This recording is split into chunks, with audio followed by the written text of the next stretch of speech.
March 4th, 2024, City Council Study Session. Council reports, Councilor Azadi. No, ma'am. Councilor Hott. Yes, I just wanted to let everybody know that I was on Channel 7 News on Saturday. I went to a memorial for Nex Benedict, and they were there. And I pretty much said the same thing that I said during my council comments about how words matter, and we really need to not accept hate speech. But, oh, and I'll be at NCL or NLC next week, so I won't be here. Councilor Camelia. Yes, I attended the Environmental Advisory Board last week, and I'm really excited. The main topic of discussion was our first regional summit that's coming up, and that has been scheduled March 30th at 6:30, and so all councilors here are welcome. It's inviting both city staff from the cities around us and councilors, and we've gotten a really great positive response so far, so I'm excited about it. Councilor Aaron. I guess Councilor Zadi doesn't remember, we were both at this Broomfield get-together with some of their Chamber of Commerce and some of their city council. Tuesday blizzard. morning in a blizzard. Rain or snow. But I did get to talk to them about mass transit and housing, and so I got some good ideas actually from them, so to share them. One of them mentioned that in Oregon, they're building houses that are 400 square feet, 600 square feet, and 1,000 square feet, and they're single-family homes. And the people have their own property, and they range in price from 200 to 300,000, so it helps people get roots and started, and it's been really successful, I guess. So they pointed that out. I thought it was great. Councilor Demott. Couple things that I wanted to mention. One, I went to the CAT for the court on Wednesday, and I think that was Wednesday, whenever that was. Whenever it was. Yeah, it was Wednesday. And went through that process, and so it was their first meeting. They did kind of the sticker exercise and showed different buildings in the city and other kind of buildings. They had like 4 groups. They were trying to get a feel for what the group kind of liked as far as look and feel of buildings, and then went through some different concerns, and they had it all pretty well scripted. The one thing that I was disappointed to learn was I didn't realize that was going to be a closed public session, those CATs, and I guess that's best practice from what staff tells me. I think it's a miss in my mind that, you know, the community can't listen to those, but I thought it was a good meeting as far as content and what we went through, and the process seemed like it was going to be good and a lot of participation, so hopefully the folks that are involved continue to go. The next thing that I wanted to bring up, because there's been a lot of questions, and I imagine if council has thoughts that they'd like to share with me around what may or may not be voted on at the CNR on Thursday. So far, there is not an agenda that is published. I checked during our pre-meeting dinner, still not an agenda published. So if there's any questions or anything that anybody wanted to address with me before I go into that meeting, I'm happy to answer any questions to the best of my ability. Otherwise, that's it for me. I had questions just on. Sure. I know that we received several emails addressing what's coming up in the meeting with respect particularly to Superior's proposal, or at least a proposal from council member in Superior. And so I was wondering if you could provide a little more light on. Yeah, so Trustee Serbo was the one who, and if you remember after our last meeting, I had shared with council, there was a first and a second to have the FAA just look at his proposal. It wasn't actually gonna move forward with it. If it passed, there was concern in the group that they didn't have enough information. It was the first time he presented it.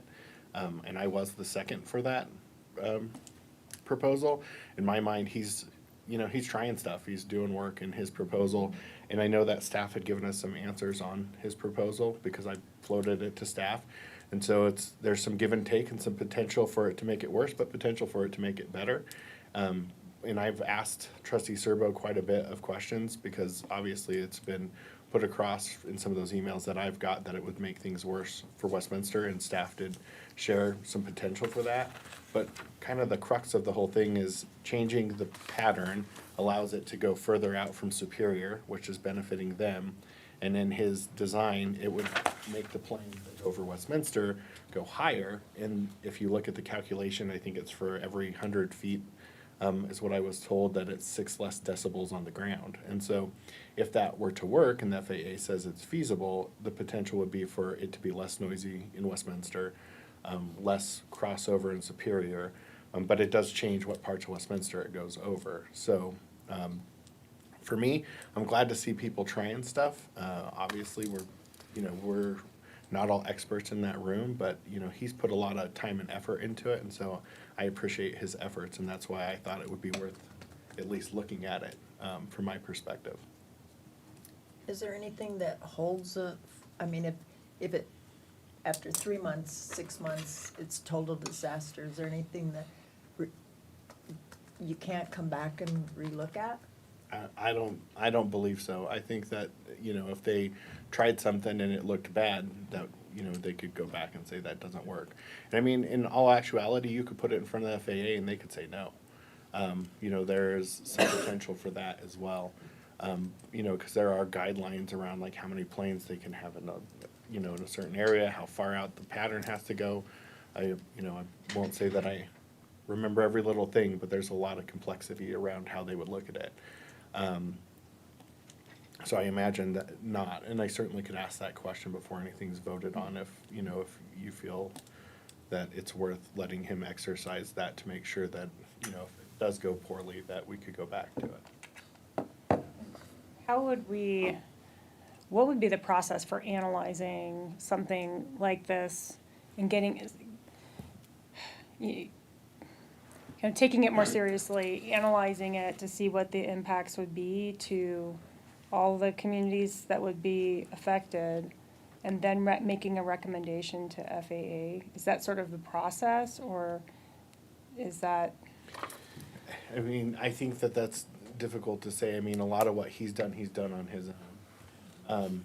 And so like when we've heard different things about where he's got data from, I'll tell you with his last thing, which changed some of the patterns for the nighttime flights.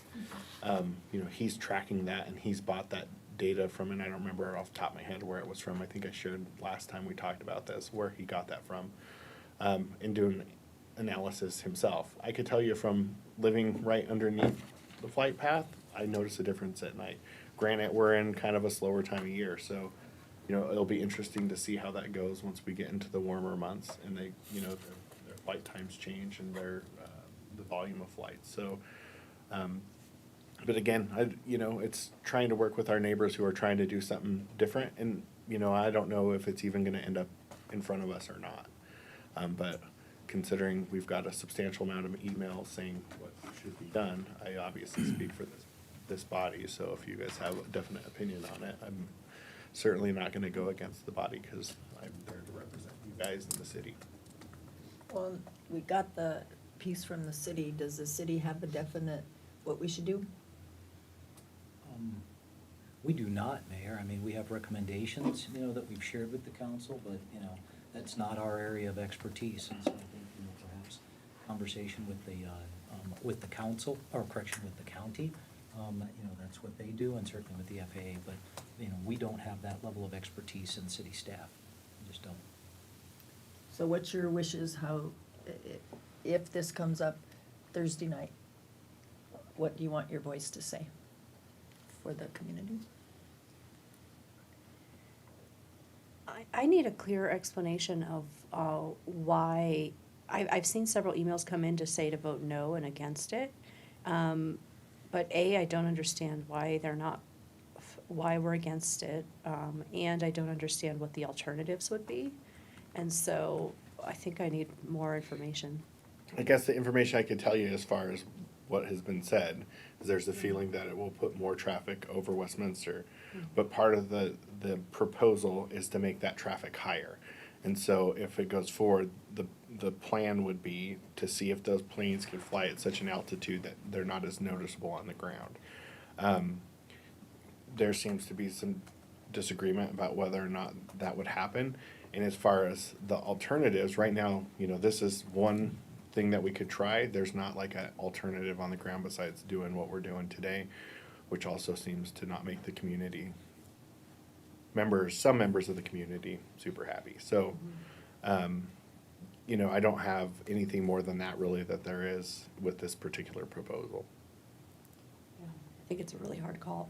Well, they talked about the consultant, So it's a different effort. So you gotta remember we have a consultant that hasn't reported back their findings. This is separate than what the consultants put forward. This is a recommendation from a member of the CNR who is doing his own due diligence and work, wanting to get things done, not necessarily just wanting to go one path and hope that the consultants bring back something. And then also remember that the county did announce last time that we're gonna be doing a Part 150 study. They're gonna be doing a Part 150 study, but that's a 2-year process. And so I think that some of the members of the CNR hope that we could find things that will make an impact before that 2-year study is done. Because, you know, as they do those 2-year study, my understanding is there will be potential for federal dollars that come along with that to mitigate noise. But 2 years is a long time. So I think, you know, the thought of some of us who are willing to look at these proposals have been, if, you know, let's see if it makes a difference or not. Again, my opinion is the last thing that we did that Trustee Serbo presented has made a difference, at least in my neighborhood where I live, so. I'll just say, with limited information and knowledge on this, it seems to me that trying something different is a good idea as well, especially trying higher, you know, even if the traffic increases, if we're not noticing it so much, then that's the difference we need. That's been my feel. I think it's a fair question to ask before I give that kind of vote, whether or not we could reel it back if it looks like it negatively impacts the city, because certainly that's not the idea. So I'm happy if, you know, the majority want me to go at it that way. I'm happy to do that. Yeah, I would, oh, sorry. Go ahead. That's okay. I would prefer that if we're gonna move forward, one, that we have an out, and two, but that we understand what the change will actually be and just confirm that more planes but higher and thus less decibels is somehow better than what is existing. And I think those are fair things. I will tell you some of the just general feedback talking to Trustee Serbo over the last couple of weeks was his looking at flight patterns, that there haven't been more. There's always like kind of a certain number in that pattern, and that's just as he looked at it. I don't know if that's an official thing, but I mean, I think those are all fair questions to ask. So I only say that because I don't know exactly if, you know, if it really changes how many are up there. I think the FAA is going to guide how many planes are up always in a certain area. It just kind of spreads that pattern out. So, but those are some of the concerns. It makes more traffic over some areas that maybe there's less traffic today or potential for it. Go ahead, Amber's Counselor first. Zadi, Counselor Zadi, anything? Oh, Counselor Hood? thank you. I guess I'm confused, why would the air traffic increase while they're looking at this alternate path? And that's something that's put forward. I don't know that it would, but if you think that so say right now I'm over here and the planes are going over here and I spread them out, that by nature is going to increase over here. But it's not increasing the amount of airplanes, the air Yeah, traffic not overall. necessarily. I mean, that's not guided by the pattern. The amount of traffic is gonna come because people wanna go fly. I mean, so I don't think that it's actually making it so there's gonna be more planes flying out of RMMA. Okay, and then how long are they gonna be looking at this alternate flight path?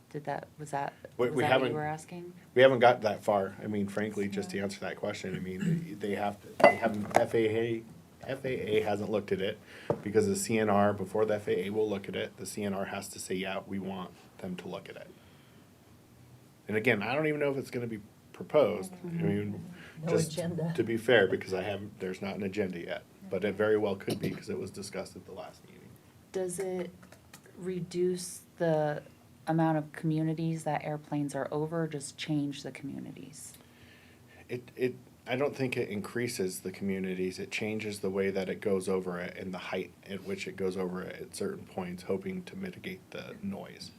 Because the higher the planes are, then the less noise that we're gonna hear as they fly over us. You have a question? Is it possible to email you? Because I feel like I want to look into this more, or do we need to give an answer tonight? As a group, we need to give it publicly. Okay.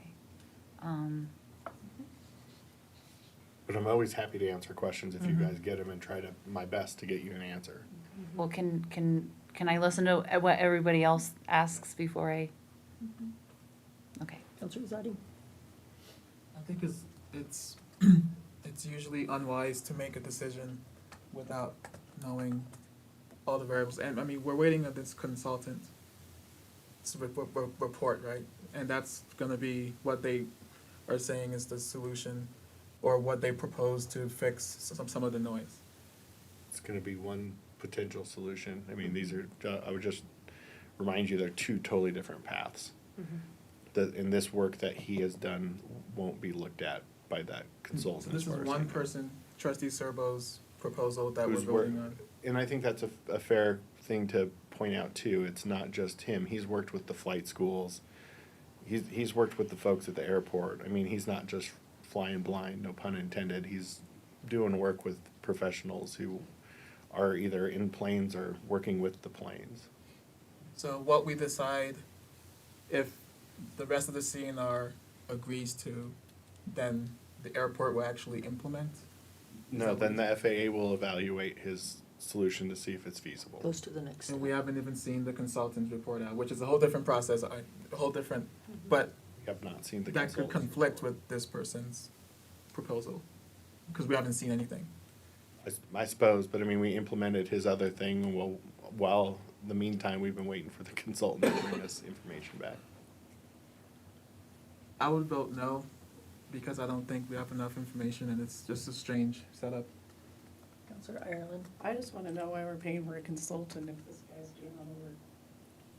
So there's, The Guy you're CNR talking about. The CNR as a body has decided that we were gonna pay a consultant to try to come up with solutions. And Trustee Serbo has taken his own initiative in order to try to come up with solutions. Well, we're waiting to see, what they come up with, so. and have they given you any time frame of when they're gonna have an answer? Cause I thought when we we were- voted on this, I they thought were we supposed to have an answer in Yeah, I don't in control March that. or what, I first of don't- March? I don't know when February? they're gonna answer. I don't have an answer to that. They're consultant firm and they're Beyond they're your- doing their due diligence, and beyond you. frankly, I mean, I don't want it rushed either. As much as I'd like to see it, I feel like we want them to do their due diligence. Just to add, when I was attending the one for Counselor Demott, the consultant said that they were still waiting to hear at that time from the FAA, that they had not had a response from them because they were running some stuff by them. So I don't know if that's still the case as well. Working with the federal government, it's always fast and expedient, so. I'm gonna vote no, cause most of the people I've heard from didn't want it. So. Mayor Pro Tem? Like I said, I have questions, and I would rather understand the impacts to this and how we, in general, are measuring what's good and what's bad. Because if we don't have clear parameters for that, what's good for Superior could be bad for Westminster. And so I'd want to understand, like, how are we measuring this, the impact to Westminster? And I also am at the same point as the mayor is trying to understand, well, is this, can we put a time frame around testing this? So Oh, that, I'm in the same place, but until the FAA looks at it and says, yeah, this might work and here's some tweaks, or whatever the FAA might say, it's hard to know. So they would need to respond as well. That's my understanding, but I can make sure of that before I vote it if you like. But again, like, I'm just giving you my opinion, and I'm one of 7 of us, so I need 3 people to agree or 4 people to disagree. I'm dubious at best because I would rather have more answers. I'm uncomfortable with the lack of information, so I'm gonna be a no at this point. I'm sort of in the middle of everyone's concerns, but how do you get your answers if we don't at least send it to the next level? And that would be my question. I don't know what the question is. Is it that it's absolute, or is it, you would like it to be reviewed by FAA or whoever's going to do this? And because to me, that signals there's gonna be a lot more back and forth with what they tell you and then what you as the CNR have to look at and decide. To me, this isn't saying it's gonna happen at all. It just helps get the idea to the next level. That would be my expectation, but I certainly can make sure of that before I vote if it doesn't. Otherwise, move nothing forward. will happen. It's just gonna sit there. I mean, that's kind of my thing, and I know that there's a lot of opinions on the matter, and there's a lot of different components, as we're gonna hear tonight, around the airport, and separating them is always difficult, but, my mind is if we're not gonna try anything, you know, nothing's gonna change, and we're gonna continue to do the same thing, and that seems like lunacy to me. All right, and I'll just add that my official opinion is that I would like to have the mayor's question answered about, can we reverse this decision?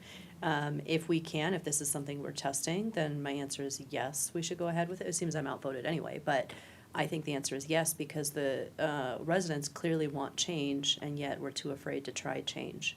And so I don't understand what we're supposed to be doing when somebody comes up with a solution and we're not willing to try it. So that's my opinion on it. If we're just testing it and not committing to anything, that, I could get behind that. I just would want it to be kind of step by step, like.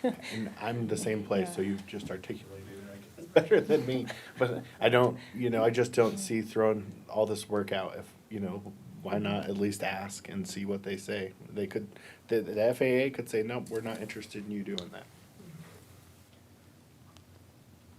You've got 4 that say, ask the questions, see where it goes, whatever that, we have to trust that whatever those answers are that you get Thursday night, if it's even on the agenda. I mean, it's difficult to discuss these things when we don't even know what's on the agenda, yet we've been pummeled with emails of people thinking what's gonna be on the agenda. Well, and I appreciate you guys talking through this with me and taking ownership over this, so I'm not on my own with it. The last thing I will share with you, and this is, I did drop the ball on this, and it's mostly because I got stuck in traffic on the way home. I was supposed to talk to the consultant, I think Thursday afternoon, and Vasquez Boulevard did not allow that to happen, so I missed my call with him. I'm supposed to still, and this is the consultant that's gonna be doing the search for them for the new airport director. He did tell me that, he's still gonna call me. We're still trying to touch base. But I did miss my opportunity before they put the flyer out for it. But I'll still get my input in, but I just wanted you all to know that in case anybody has a big problem with that. Those cell towers get in our way sometimes. Yeah, I wish I could have make it, but I was stuck in traffic and just missed it, so Anything else? that's it for me. It's kind of a quiet week last week. I was getting caught up on some of the background on the Front Range passenger rail. Can't remember if I mentioned it, on the planning committee, and this week is Dr. Cog, and I have not looked at that agenda yet. 2 days. One meeting at a time. Yeah. For me, was online with the AC rep legislation, and I wish I had written down which of the bills it was. But an interesting thing, this is what I love about having everybody's voice in the room, because somebody brought up that one of these bills is trying to regulate how many people can park at the shopping malls and stuff, trying to, That, you just reminded me, is on the agenda for Dr. Cog to take a position on. There's a elimination of minimum parking requirements. I don't know if it's the same thing, but that, probably. so, I don't know if, I'm not overly familiar with this bill. There's just a description of it in the agenda for Dr. Cog, and it's basically saying that we can't enforce minimum parking requirements. So I don't know if there's any position that we would want to take on that for the meeting. I'm against it, because retail's already hurting bad enough to take out parking spots. I'm totally against that. So, we have many shopping centers that have rows and rows of parking that never get used. And that was confirmed, by the housing meeting I had. I probably should have mentioned that during comments. We have way too many parking spots in many of our shopping centers, and it's a irresponsible use of land. And so I'm for it. Strongly for this bill. It's one of the core sources of our housing crisis when we have these minimum parking requirements. And so the bill is, clarify for me which way, so the bill is taking away the requirement to have parking at certain, Taking away your minimum, right? your ability to have a minimum. That's right, okay, amount. that is something that, yes, I've been talking about for a long time, so that I'm for, yes. Sorry, I'm against that. That's a local control issue for the state to come in and say what makes sense for Westminster in each development. I think is gonna cause us problems at some point. Well, maybe not so much us, cause we're closer to build out, but certainly areas that are not. I think that, you know, it would be nice to allow cities to be able to balance that, maybe make some recommendations even, or give a carrot. Use some state dollars to say, if you do this, we, you know, can help you with this, but I don't like the state dictating that stuff to us. I just look at St. Mark's, and having been over there and talked to some of the residents, you know, we didn't have as much parking as they do need, and so they're parking everywhere else, but some of those people are the very people that need to use walkers and different things. They have their groceries to get through the snow, and they're having to park a block away or whatever. So, yeah, not being able to look at every decision. And I look at Highland Hills. I live right behind the ice rink, and 60% of the time, there's 10 cars in the parking lot. But when those kids have skating programs, hockey games, they're all over the neighborhood. They have filled the parking lot, and with all of the apartments that have gone in, and with what's been taken away over on the other side of the promenade, and for the last year, they haven't been able to walk on the promenade bridge, it has become chaos. So just living with some of those things, I would be a no.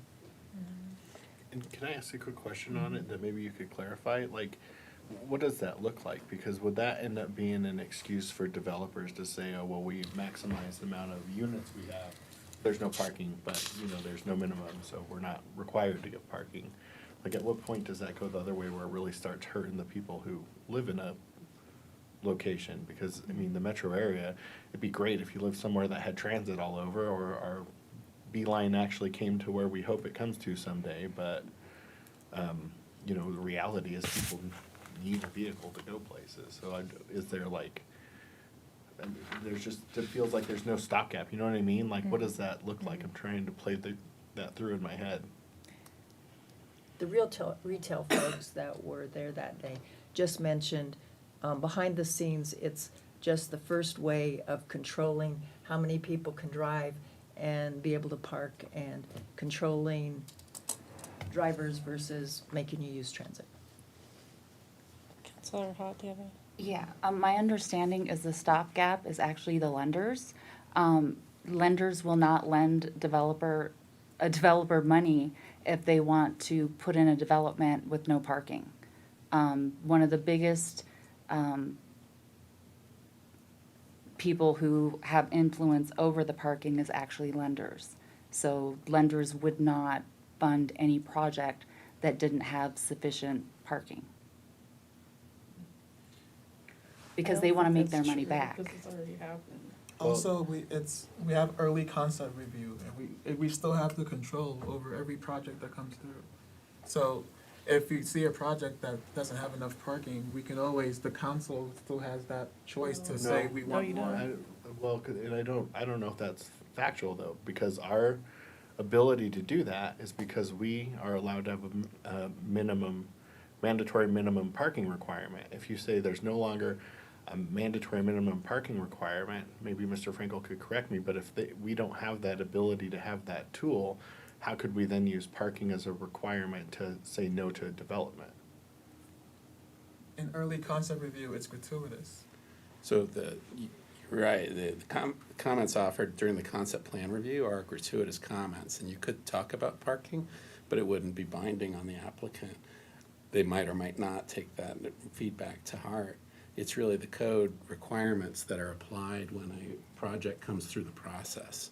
So if our code stands and it has mandatory minimum parking, that's one of the criteria that they would have to comply with. If the city is preempted by state legislation that says mandatory minimum parking is not an option for local governments, then that wouldn't be a tool available to the city. It wouldn't be a criteria in the code that would be enforceable.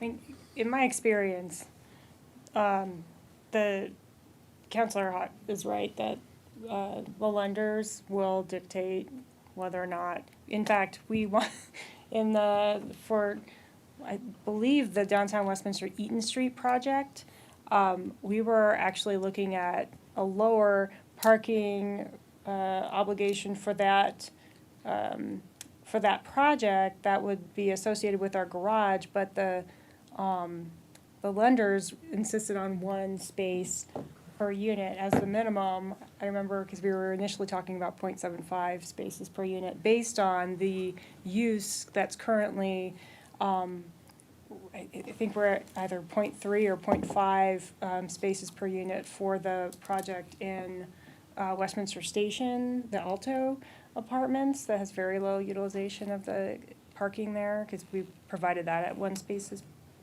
per unit. So we actually experienced that pushback, and in fact, a lot of the retailers that I've worked with, they want a certain amount of parking, whether it's office users or retailers. They say, no, we need 5 per thousand, and it's not, unless we have maximums. I mean, maximum's a true kind of ability for us if we wanted to have maximums in the city, to say no more than this, because then you wouldn't end up with 5 per thousand. You'd end up with whatever your maximum is. Because our minimums are actually not too bad in the city with respect to what you're shooting for, for a lower requirement in our station areas. Because we have transit, we have lower requirements there. I believe our commercial areas are only 3 per thousand, like looking for, but we have a pretty good minimum as a city right now. So, anyway, we could, whether this goes through or not, it's still often the bankers, the retailers that are coming in and asking for the parking that they think will make the project successful. And city managers said we could have it in front of us next week, but that doesn't help for Thursday night. It doesn't. So but it's a okay. 3-3, so you're the deciding factor anyway, so. Congratulations. Let us know what happens. Okay, And then I had the pleasure to read Dr. Seuss. I'm always in my glory. Couldn't find my hat. I saw the picture on Facebook of Mr. Gibbs wearing Dr. Seuss's hat 3 years ago, but I don't know what he did with it because I could not find it. But anyway, I love Dr. Seuss, and so had a great time. Okay, city manager's report? Yes, if we could go to the next slide. Mayor, Mayor Pro Tem, councilors, ladies and gentlemen that are in attendance, anybody who might be watching online, just a few updates about the city. Next slide.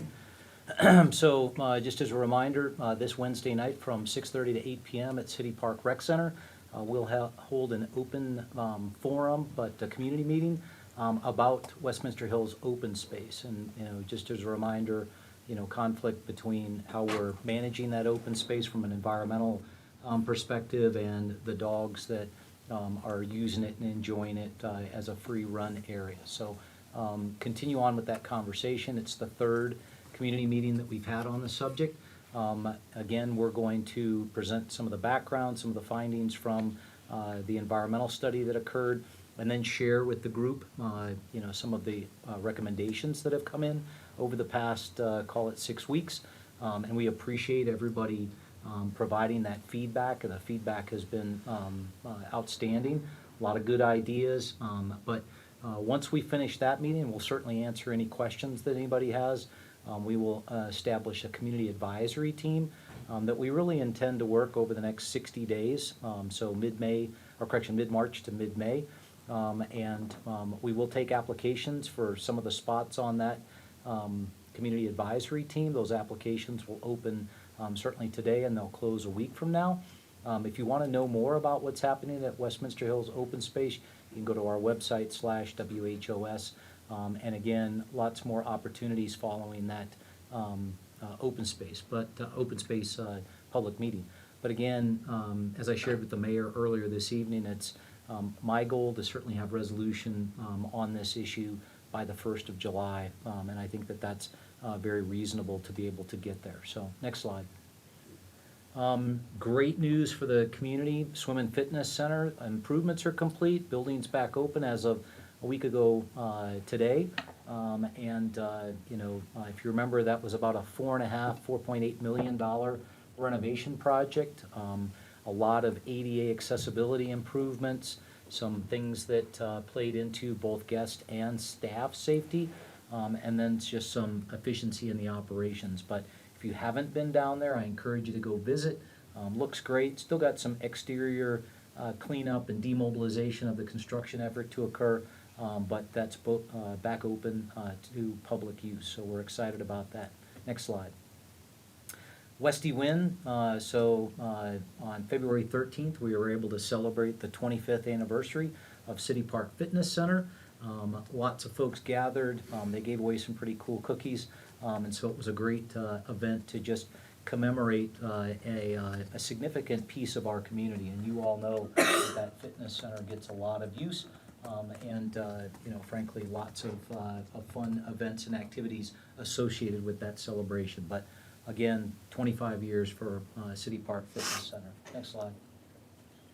Some things to know, again, public meeting for Westminster Hills Open Space, Wednesday evening, 6:30 to 8 p.m., City Park Rec Center. Also on Wednesday evening, 7 to 8:30 p.m. here in Council Chambers, our special permits and license board meeting. And then our next City Council meeting a week from tonight, right here, 6:30 on March 11th. Next slide. No information only items this evening. Next slide. And as always, want to be accessible, responsive, transparent, and accountable. Please reach out and contact us if you have questions, comments, feedback, complaints, things that you think we could do better. We're certainly open to that feedback and appreciate it. And so you can call me directly, 303-658-2006. Email me directly at the email address there, mfreitag@westminsterco.gov. And as always, encourage folks to like us on Facebook, check us out on Instagram, follow us on X, or ring our bell at Nextdoor. Pending questions, that's all I have this evening. So I just had a question regarding Councilor Demott's statement about the advisory committee. And are those the task forces, I mean, part of it is creating some transparency for the community as well as some engagement. And so would it be possible to at least record those and post them to the website so that people can view them after? If you don't want to have that, I know trying to hit best practices with the efficiency of the meetings themselves, and maybe it's capacity for the rooms that you're in, et cetera. But if there's a way to make those at least viewable Yep. by folks. We can certainly take a look. I don't have a good answer for you right now, but we can take a look. Thank you. I was just gonna say pretty much the same thing. I mean, when it comes to these cat groups, I think that there's a lot of good information and understanding that could be had about how decisions are being made that I think the public would benefit from. And I think just in the interest of transparent government, I think it makes sense. Two questions. How are we promoting the cat group? How are First we question. promoting it? Well, it's been on social Applications. media. We've certainly announced it last week. We'll announce it again tonight. It's open for a week, and we talked to some of the key players, asking them to help us spread the word verbally. But there are 11 total slots. I would say half of those are open for application. Others are dedicated to certain expertises that people will bring to the CAT. And so, we'll take those applications, review qualifications, interest, passion, and then select folks. Again, the Parks Rec and Library Director, this is an advisory team to him. So Tomas is the final decision maker on who? And second question, regarding the, so we have shower vouchers for the unhoused. Which center has the showers? Is that the swim, does that have showers in there that they? Swim and Fit does, the MAC does certainly. I'm not sure where our vouchers would go to. Can anyone from staff help me out with that one? I'll have to follow up with you, Counselor. Okay, thanks. Okay. Okay, on to our CDPHE. We've been looking forward to this, and I want to thank Commissioner Tracy Kraft-Tharp for being here tonight to listen, and Yeah, absolutely. Mayor, as you know, you and I met with Representative Shannon Byrd back in, I think it was either early January or mid-December, but had an opportunity to talk with her about helping make this connection. And so I'm very, very thankful for her efforts in connecting us with CDPHE, and then certainly our conversations with our guests tonight from CDPHE. We appreciate you joining us tonight. Important topic. Look forward to the presentation, but again, thank you for coming tonight. And thanks for inviting me. Good evening. Pleased to be here. I'm Ned Kalanch. I'm the Chief Medical Officer for the Colorado Department of Public Health and Environment. I'm here to present an overall presentation on lead exposure and testing, and then a little bit about the leaded aviation fuel study that CDPHE completed. I'm, as I said, Chief Medical Officer. Grew up in La Junta and went to University of Colorado for medical school, and have spent a lot of time in practicing medicine and public health and educating around public health. I first started working with lead and lead screening in the mid-90s when I worked for Kaiser Permanente, and then have kind of continued that through, including experience as chairing the U.S. Preventive Services Task Force when we contemplated lead screening as a potential recommended service in front of the rest of the committee.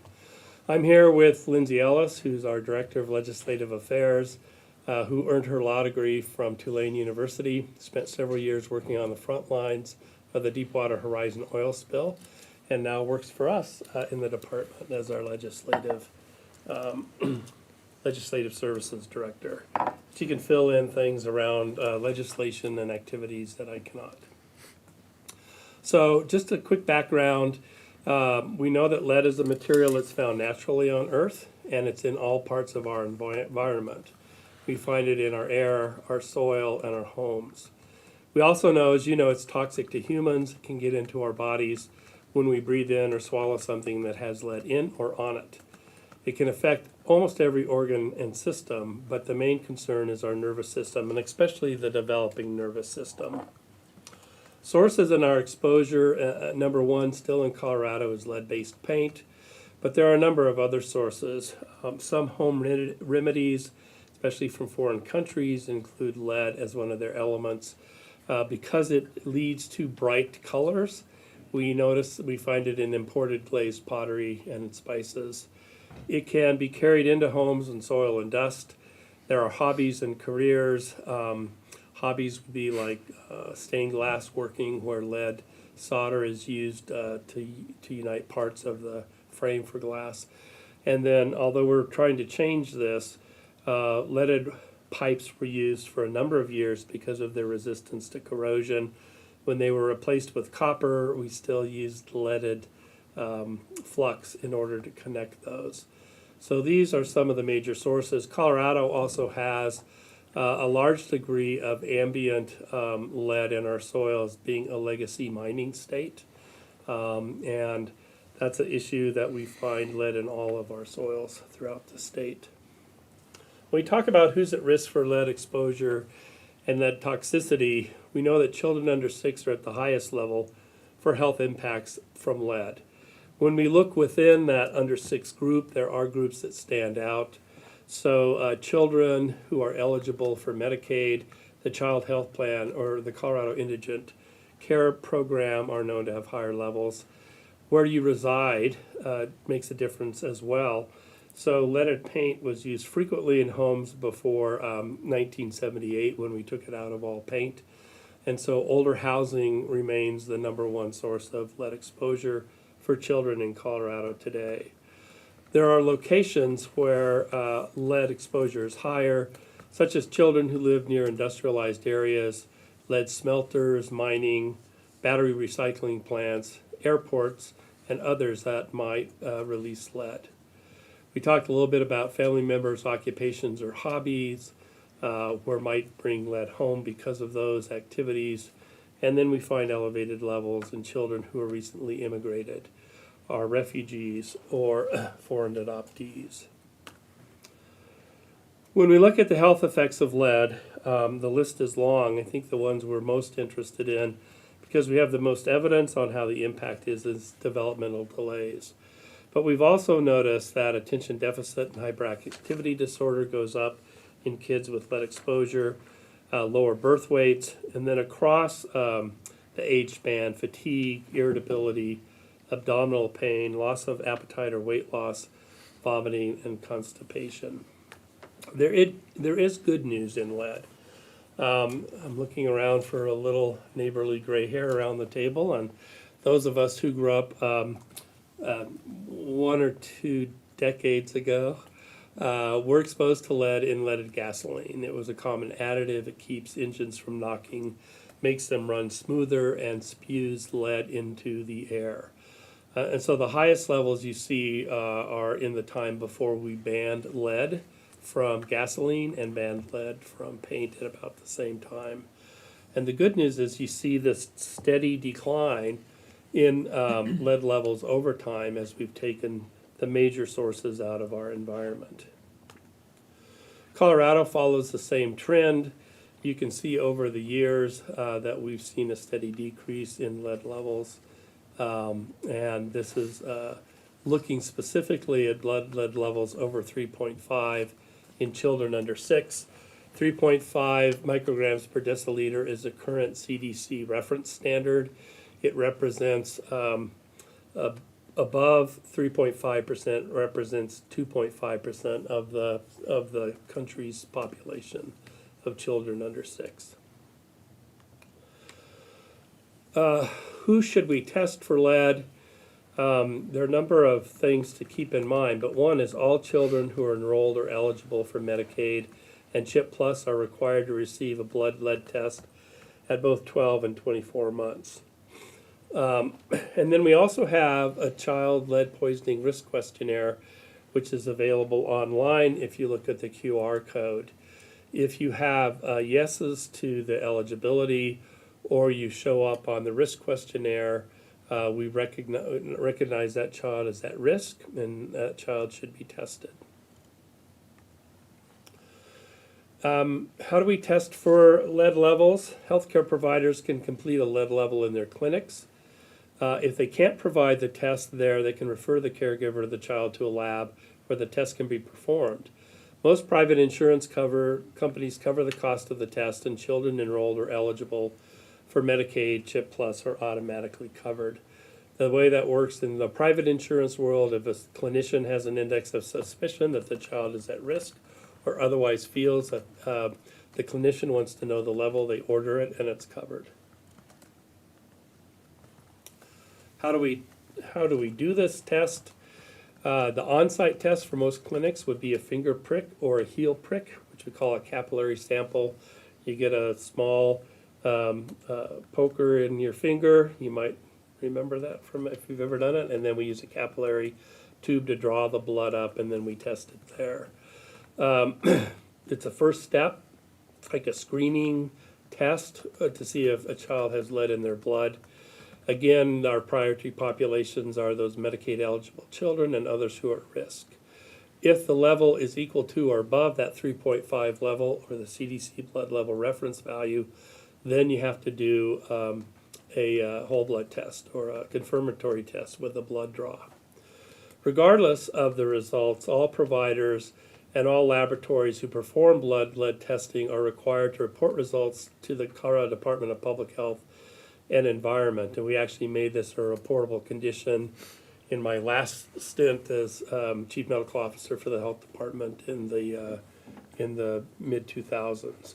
And the idea was that that is a way we can start to understand the distribution of lead exposure through Colorado, and was our first kind of commitment to pursuing blood level testing in children as a major strategy for public health. Again, regardless of the results of the test, we ask providers to provide education about common sources of lead exposure and information on how to prevent exposure. And and then we provide follow-up care for any elevated case. The confirmatory test is a venous sample taken from the vein, and elevated is if the elevated level is detected with a capillary test. Now, if you come up with a higher level, the follow-up is to continue to test follow-up blood lead levels until the child's level is below the reference level. CDPHE has a Colorado Childhood Lead Poisoning Prevention Program. We recognize when we put the program forward that there are limited resources at the local level. So we help local public health agencies who do not have the resources to respond. We focus on provider education and outreach all the way across the state, again, focusing on education around lead exposure and getting children tested for lead levels. We participate in target marketing and outreach campaigns. We're active, and I think I have a QR code towards the end of the talk. If you're interested in looking at what we currently do, we do assist with screening garden and outdoor play area soil through the soil shop events, and we conduct collaborative trainings with the EPA at the local level. There are some ways for kids and adults who are exposed to lead to reduce their serum levels. One is a lead-safe diet. So we know that calcium, iron, and vitamin C foods, and those rich in those foods, actually help bind and help decrease the absorption of lead into the bloodstream. We encourage hand washing. That's good for a lot of things, not just lead, but also COVID and other infectious disease. And we really stress that if your child is living in a home built before 1978, and or if the child plays frequently outdoors. We do advise against drinking or eating from pottery unless you know it not to be lead glazed. We encourage the use of water filters certified to filter lead if your home was built before 1986. And then we exercise or recommend caution looking at alternate health remedies that may contain lead. To look at your home environment and to try to work towards a lead-safe home, we start with recommending covering bare soil with grass and other ground coverings. Again, lead exists naturally in the soil in Colorado. If you look for it, you'll find it.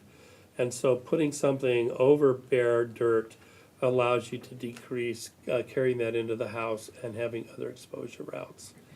We recommend using doormats or removing shoes before entering a home for the same reason. Wet mopping or wiping is a way of getting lead off the surfaces in the home. Safe restoration is advising against restoring old furniture without using lead-safe work practices and working with professionals who are certified to do that work. And similarly, safe painting is advising against repainting without using lead-safe work practices. Most house painters today and gutter repair professionals will test for lead at the home before they start disturbing the work site because they want to protect themselves against lead, and there are regulations in the painting industry for that activity. And finally, wash hands and toys frequently, again, to try to remove any lead from surfaces that might go in a person's or a child's mouth. Now, one of the challenges we have in Colorado is we have low rates of blood lead testing. I told you that it's mandated for all Medicaid and CHIP Plus kids. That being said, only 23% of Medicaid children received a test at 12 months or at 24 months in 2022. And only 7% of children under 6 across Colorado were tested in 2022. And these are levels that the health department is dedicated to looking for ways to increase so we better understand where lead is and bring in remediation efforts and help parents decrease exposure routes for the health of their children. On average, throughout the state, 2% of our tests are reported as confirmed elevated. And we are actively and have actively sought to do more testing in Colorado. Now, there are a lot of questions about our authority in the lead space. So states, including Colorado, are generally preempted under federal law from regulating aviation emissions. States are also prohibited from directly regulating aircraft or aircraft engines, which falls under the FAA. That being said, there are states who've talked about regulating leaded aviation fuel, and we are unaware of any state that has successfully done that, since this is under the EPA's regulatory purview. There are other efforts to address sources of lead and lead exposure.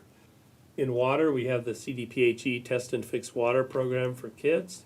Each child care center, family care home, and school that serves any grades, preschool through 8th in Colorado, test their drinking water and remediate if necessary. We're also implementing the new lead and copper standards for drinking water given to us by the Drinking Water Standards. As far as air is concerned, we require anyone performing lead-related activities such as lead abatement in single-family residential dwellings, schools, and public and commercial buildings to be certified. The state certification is in addition to federal certification through the US EPA agency-approved training course. And finally, in soil, lead cleanup and disposal is required for certain federally identified sites, mainly Superfund sites, and also support general education for safe soil. So that background brings us to our leaded aviation fuel study. And I say it's currently in peer review, and I say that peer review is important because it's an objective view of the research done by people that aren't in Colorado, don't have conflicts of interest, and don't know our researchers. So it brings a level of scrutiny that provides a level of confirmation that the results that come out are valid and can be used in decision making. What we did in the study was use the statistical model using existing data to estimate how proximity to an airport affects average blood lead levels in children under age 18. So we cut a fairly large age span, and we did that both so that we had a lot of tests, and that also gave us a look at populations more likely to have negative outcomes from lead exposure. We were able to control for some of the factors we know that are that might have changed the results, such as living downwind from an airport, the time of year, which can impact ambient air issues, the percentage of older homes, which we've already talked about, and demographic characteristics. And the other thing we did was we knew that California had done a study on a single airport, and we were trying to align our study and study timeframe with the existing studies. The study tells us how living closer to an airport may affect children's average blood lead levels. So here are the three things the study did. It focused on 12 airports. We picked the 12 because they had enough blood level testing to gather meaningful results. Then we estimated the average effect that living near an airport in Colorado has on children's blood lead levels. The idea was to help us understand how living near an airport may add to the impact of lead exposure from all potential sources. There are a number of things, though, that the study did not do, and we are significantly impacted by the low blood level testing in Colorado.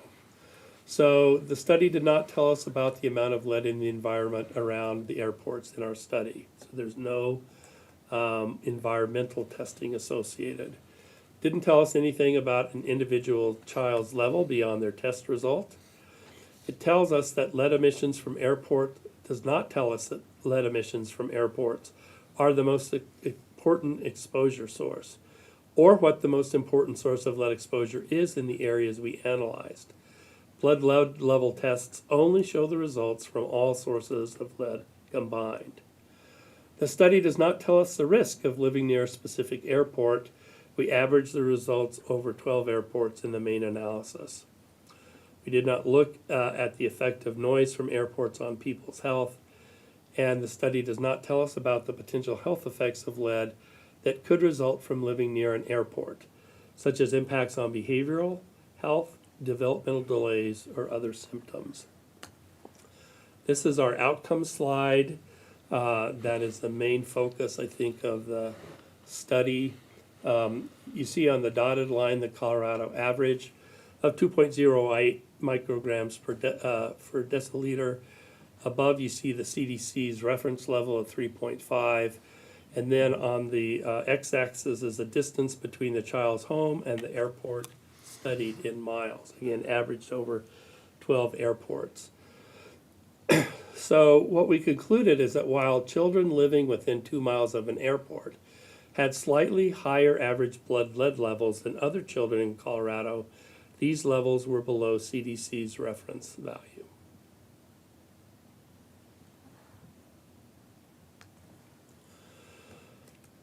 I think I told you before that there's good news in lead and that things have changed over time. This is similarly reflected if you take a point in time of blood tests of different birth cohorts throughout the United States.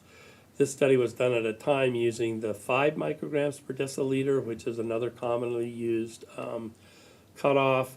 And you can see, depending on when you were born, 100% of people, that had been tested were above that reference level, compared to those in the 0 to 4 age group, where only 1.4% of the population were elevated. So what this tells us is that everything that we've done in lead abatement and addressing lead issues is working, and we're driving average blood levels down over time.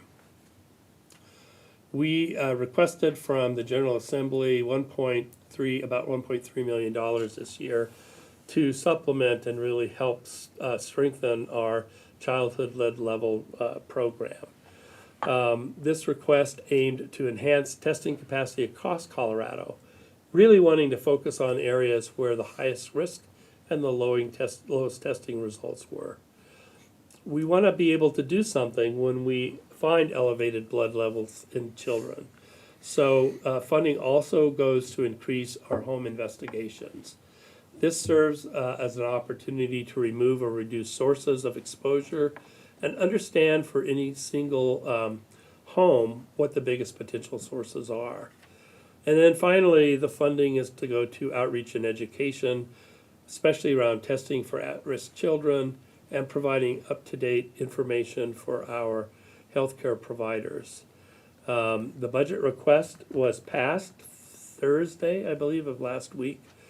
We're excited about that. There's another couple of steps that are required, like the budget forecast and how much money we will actually have, but we're very pleased that we believe we'll have this influx of funds into the state to really increase the areas where we think the most important efforts need to be, which is to increase testing. So the takeaways I'll try to leave you with are, if you are any concern, get tested, and get tested early. If your results are elevated, pursue early interventions. There are resources available again on our website. And this is our current program, which today is really focused on highest risk kids, but anyone can take the quiz. And it's the Give Me 1 Minute program. And I think at that point, I'm ready to answer questions. Because the next slide isn't mine. Counselor Demott and then Counselor Carmelia. First, thank you for being here. We really super appreciate you doing this presentation and being here to answer questions. As this certainly has been an area of concern of the community for some time. So I have I had went through your slides before, and I have just a handful of questions I wanted to ask. So you had talked about in one of your slides that you're generally preempted under federal law from regulating aviation emissions. But it doesn't say completely. So what authority does the CDPHE have to regulate aviation emission, if any, since it said generally? So I'm just trying to understand what you meant by generally. I think we put the word generally in there because we know that there are some states and some jurisdictions that have said they're going to take on the regulation of aviation fuel. We have had legal assessment of our potential authority of Colorado and have been told that we don't have any authority, that it's solely the purview of the EPA. Okay. My next question is around the testing. So you talked about, obviously that you have limited regulation, but you did talk a lot about testing. And I know that you said over several airports, so your study was over several. So I'm just curious, has there been testing actually done around RMMA? Is part of that test, or in general, or is there plans to, or what does that look like? RMMA was one of the airports in the 12 airports in the study. Okay. One of my other questions, so knowing that testing, so the slides talked about schools have their drinking water tested and remediated if necessary. And then you talked about that there are some schools around Rocky Mountain Metropolitan Airport, which both my kids and myself went to, one that was the closest, being WIT, that's not open anymore. But I'm just curious if any of those would have had reported levels, they would have had to remediate that and report that to you all. Would that be accurate? It's 100% accurate that if their levels were elevated, it would have been reported and they would have been put into remediation. I think the other thing to recognize that the water that's tested is the water from the taps and the pipes at the school, which come from a different water source. So they're not taking water downstream from any potential runoff area that doesn't go through the City of Westminster water treatment plant. And the City of Westminster has never had an elevated blood level, or elevated water levels above the regulatory standards. Great. And my last question, and then I'll pass it out to my colleagues, was that you indicated in some of your slides that lead cleanup and disposal is required for certain federally identified sites. And then, so I'm just curious, are any of these identified sites that you know of in Westminster or near? And you kind of just hit on that, but I just want to make sure that I understand clearly. Yeah, there are no Superfund sites or regulated cleanup sites in the City of Westminster. When I have to say again, I appreciate you being here. I know you have great people that work at CDPHE. I know one of our former council members, Alberto Garcia, worked for you for some amount of time. So I know you guys do hard work, and I super appreciate you being here again tonight. I wonder, Mayor McNally, if I could just say that I'm representing a team of dedicated scientists and public health officials who I'm presenting their work. I've participated and reviewed their work, but I have to acknowledge that they are the ones standing behind the numbers that you looked at this evening. Thank you. Counselor Carmelia? Yes, we emphasized testing, as was just mentioned. If parents are concerned about their kids' blood levels, where and how do they get tested? Are they responsible for going to their doctors and going through their own private health care, or does the state provide any free testing for kids? We believe that all testing at this point needs to be in conjunction with the healthcare provider, who can then provide follow-up and the other parts of the process. Part of our decision item is to distribute more blood level testing machines, which could be employed by a local public health department in the community to do community-based blood lead level testing. And that distributing to local public health departments, would that be part of this $1.2 million plan? Yes. Okay, excellent. Counselor Ireland? I was gonna ask, what do you? I have Mayor Pro Tem first, Okay, then I have. go ahead. Okay, kind of alongside the questions that Councilor Carmelia had. So I'm just curious, we have this form, I probably have filled it out multiple times for my kids' checkups, but why then, if we have the demographics that we do, and clearly a much larger population than being, is actually being tested that could be exposed, do we just not have good follow-up from the medical industry here in Colorado? I mean, what, have you looked at kind of why we're not getting participation?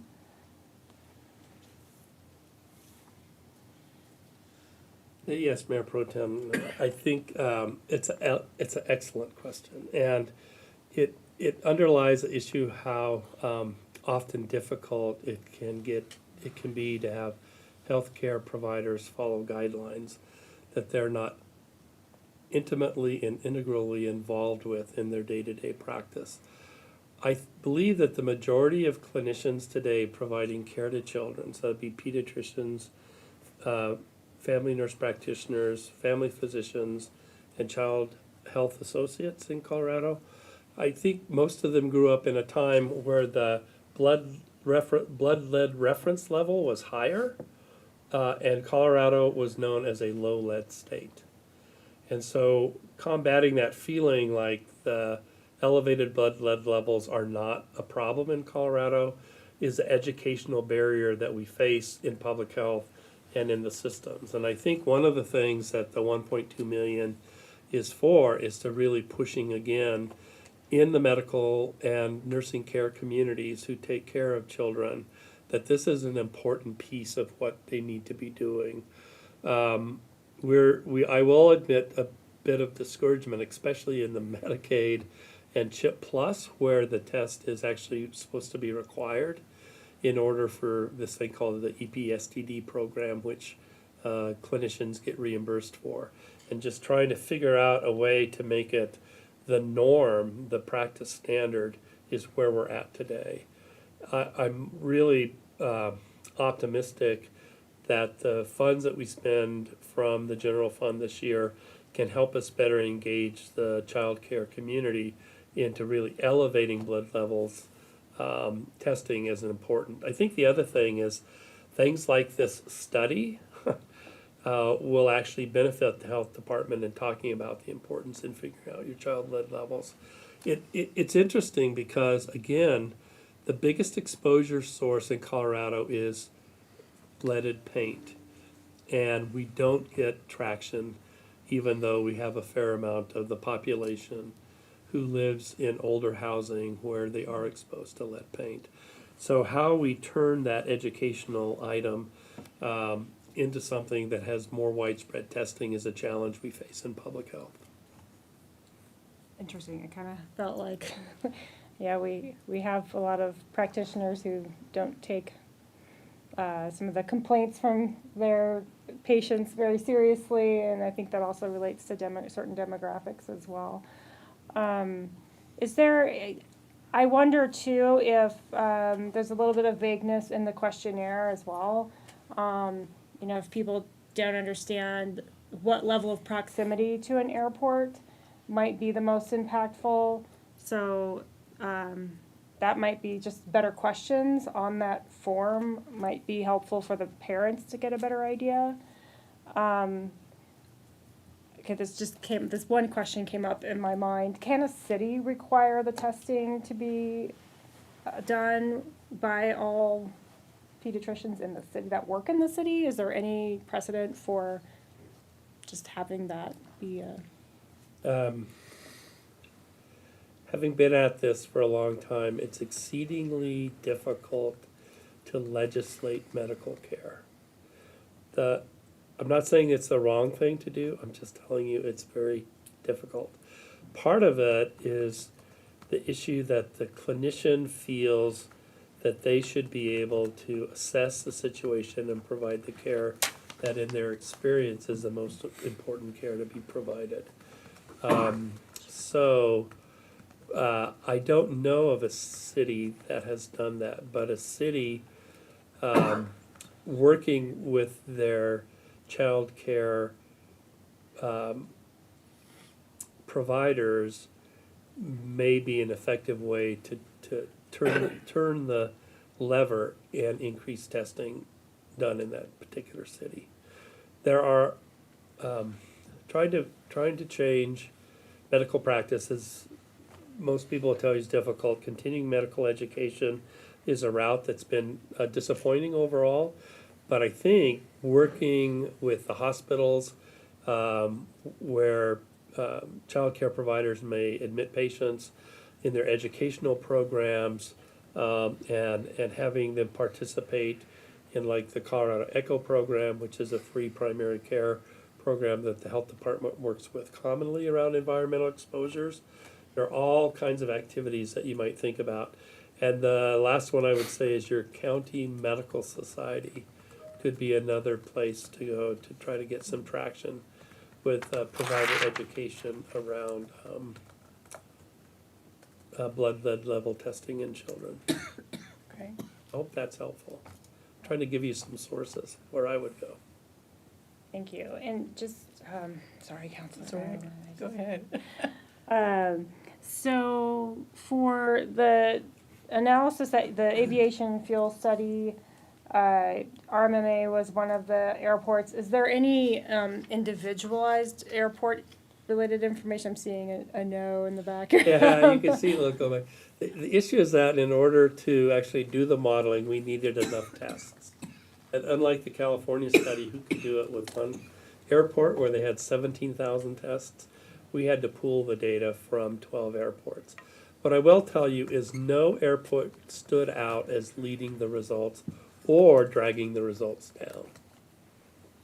So the results you see are representative, would be representative of all the airports in the study. Okay. Let's make sure I have all my questions. Okay.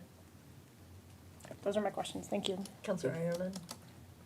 So are you considering the people or the children that live closest to an airport as a high-risk area?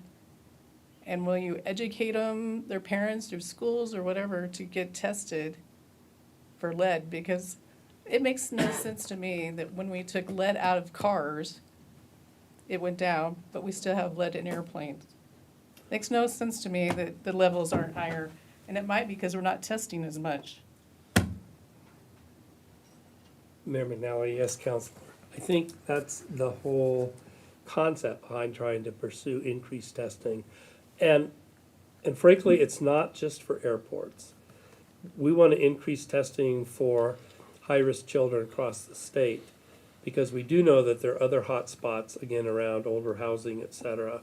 So trying to target the activities and work with providers in communities where there might be elevated blood lead levels and then focus on the areas and the children where we think we're more likely to see elevated blood levels is where our efforts are.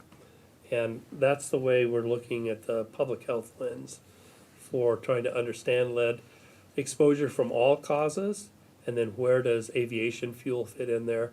The other thing I would hope, which is a lever I don't control, it was important to do this study to give the EPA another data point.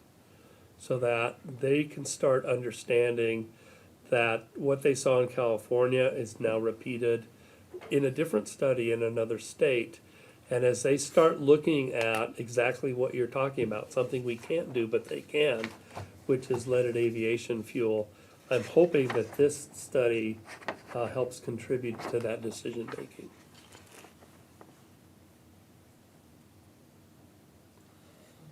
I need to see if these two, either counselors out of you. Yes, so,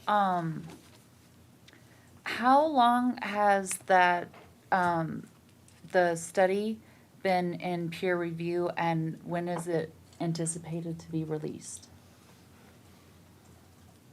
So the study's been in peer review. I think we got the first round of recommendations and requests for changes back maybe a month ago. Turned those around, and it's recognized that peer review is a volunteer activity. So the journals find people who say, yeah, I'm willing to review it, and then the reviewers do it on their own time. So that's a time frame we don't control. But I actually anticipate it will happen any week now. How's that for an answer? And, you mentioned outreach and education, with providers. Would you be willing to do that in communities who are higher risk, including, our area? Because we have quite a few schools that are in these, flight paths. So a lot of children are, we have, Lucas Elementary, Wayne Carl, we have, Stanley Lake High School, there's, Countryside, Green Knolls, those communities. Do you have any plans to go into these communities and do, education and outreach, so that way parents, because some parents may not, because you can be letting providers know, but if parents don't know that being closer to an airport puts their child at a higher risk, then they're not going to know to ask for the testing.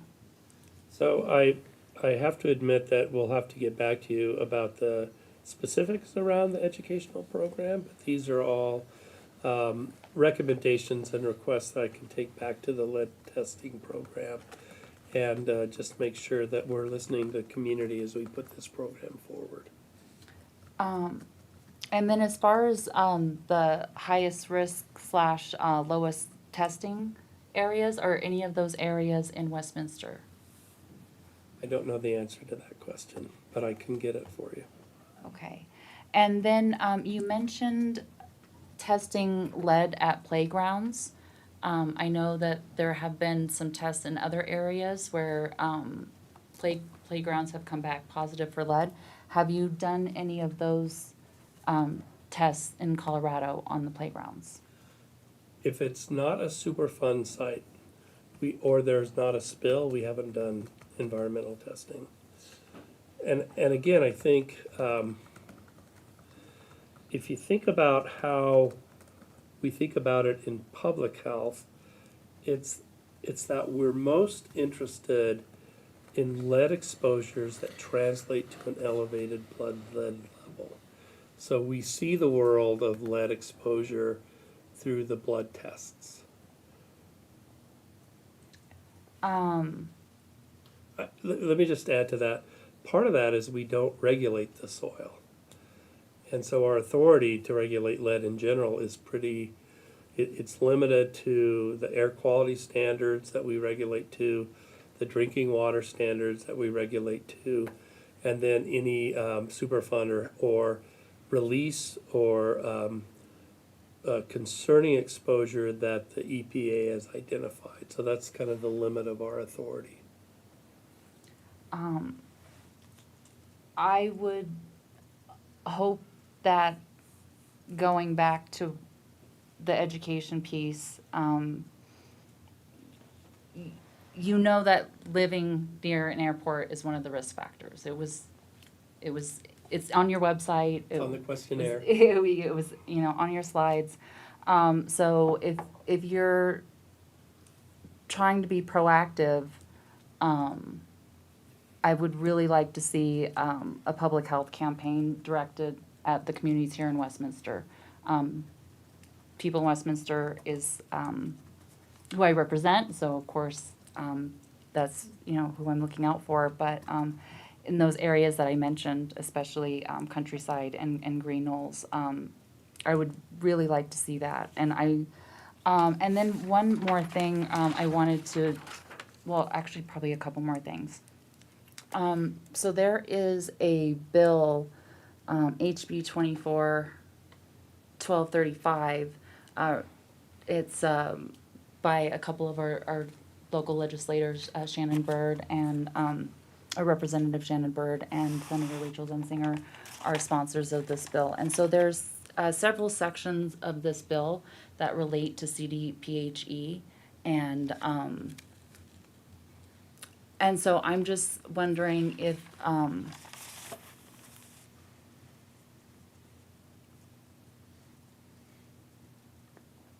trying to figure out how I want to phrase my question. Have you been anticipating what this bill, how that will affect your department and how you will carry out? Because there's several sections. There's specifically sections 5, 6, and 9 of the bill that relate to CDPHE. So are you, have you given thought to how the mandates will fit into the department's role? I hope the counselor can understand that I really can't comment on pending legislation. I understand your interest, and a lot of things can happen on a bill's journey through the General Assembly. And so, with all due respect, I'll ask to not comment. I assumed that would be the response, but I still wanted to ask. Thank you. And then, have you looked at the environmental impact? There is a runway at the Rocky Mountain Metropolitan Airport that's going to be removed. And so it has had airplanes with leaded fuel for the last 50 years. And my concern is that this runway is 2 nautical miles away from Stanley Lake, which is our city's drinking water. We also share it with Thornton, and we share that drinking water with North Glen. So because it is so close, our drinking water is, downhill 2 nautical miles away. Have you looked at the lead impacts to see if that may be an area that needs to have lead cleanup? If it's not designated by the EPA as a either release or potential release, then we don't do cleanup. However, your water supply will continue to be supervised, as all drinking water supplies are. If there are increases in lead, the water supply has strategies that they can use to reduce those lead levels. And if it requires, or if it points to a potential release that could represent something that would qualify for EPA designation, then the health department would have authority to do something. Well, A lot of ifs in there. the goal would be to not have the lead end up in the water Yep. supply to begin with. So how do we make sure that doesn't happen? Again, I would say with the current authority, we don't have the levers to push to look at that particular issue. Is there someone we could talk to? That To would get be more the information? EPA. And there is a Region 8 EPA office in downtown Denver.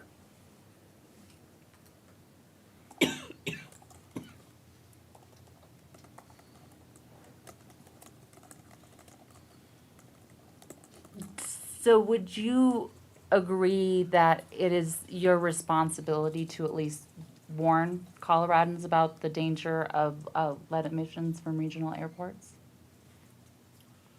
I think we believe the best approach to lead is to look at serum levels to understand where the hot spots are and then focus on remediation efforts through that approach. In general, mass marketing campaigns are expensive and resource intensive, and the resultant impacts have been, in general, less than a program that works more at a level of understanding where the hotspots are.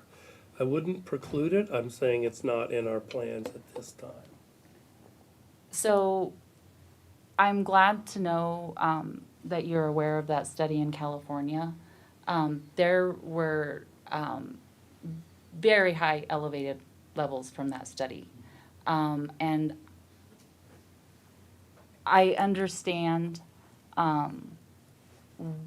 why you had to do your study a little differently, but we won't know the impact of RMMA unless we have specific testing here. And again, I think our focus is on increasing testing around areas that are potentially higher risk. Okay, again, I would just like to say, and I'm glad you're doing outreach with providers, but you really need to do it with our communities. Letters need to go out in schools to parents, so parents understand, if, in the schools that are close to the airport, so they understand that their children have a higher,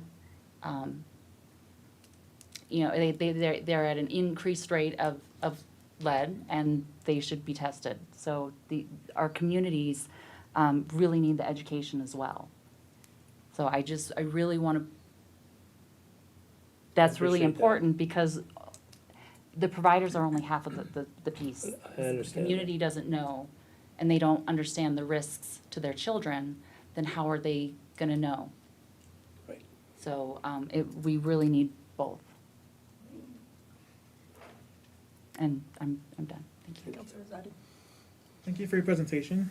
I love the comprehensiveness in the first half. The testing, the low testing rate is concerning. I wish, so I understand the results of what you're concluding from what you have tested, but it's such low testing rates. And the fact that the 1.2 is to increase those rates, right? But those are only for Medicaid eligible children, if that you actually tested in the first place, because that's what you're mandated to, not non-Medicaid. Is that correct? Sorry to interrupt, Counselor. No, the testing is to increase all testing. Okay, but your study was only for Medicaid eligible? No, the study was on all lead level tests for individuals under 18, which included Medicaid and CHIP Plus and any other blood test ordered by a pediatrician or, child health care provider. Can you give some examples of what the 1.2 will help in terms of the education campaign? Because to second Councilor Hott's point, public health campaign in the communities is really what's being asked for, not via the providers. That's the key, is to get direct communication. So I'm curious, what are the methods you're going to use to? I think the Increase the 1 minute testing campaign, Give Me 1 Minute, is one of the things we hope to market more broadly across the state. Again, we're focusing on providers first because they are already supposed to be testing, and if we could increase tests there, we'll get a better picture of blood lead levels across the state in all populations. And at this time, with the resources we have, other than these targeted campaigns based on questionnaires and different issues, and as we find hotspots, we're not planning on currently a mass media campaign because of our assessment of the impact and benefit versus the costs. Yeah, I want to reemphasize that a public health campaign in the communities is critical, especially around this airport in this city. The neighborhoods here have been asking for it for years, and I think we should give it to them. Regarding so EPA had a endangerment finding on leaded aviation gas. I'm not sure when that came up. Do you know when that was issued? I don't know the date of that, but I know that EPA is carefully looking at the potential for regulating leaded aviation fuel. And we are watching it with bated breath. So this endangerment finding, how does that impact, so within your world and the operations of CDPHE, when you watch and monitor these things from the feds, how do the outcomes of those impact your operations and your strategy and your prioritization, and how you prioritize what you do? The engagement level has to translate to an action level for regulation. And then that then translates to what the department does in terms of air monitoring and regulating to different levels. So we do have air lead levels that we monitor today. For airports, it's a ton a year. For other industries, it's a half a ton a year. And the most recent values of airports in Colorado is that we didn't have any airports that exceeded 1 ton a year based on our testing. So if that regulatory level gets set lower by EPA because of the endangerment finding, then we will regulate to that level. And then actions at the airport level start coming into play for anyone who exceeds that level. When did the fuel study start? What was the start date? I have to get back to you, but I do have that somewhere. It was to match the years that they did the California study. So I believe it was 21 to 22, but I can get you those exact dates. And we just picked those dates because we wanted it most comparable to the California study. So it started around 21 I think that's correct. and ended. I think it was a 2-year, I may have that data.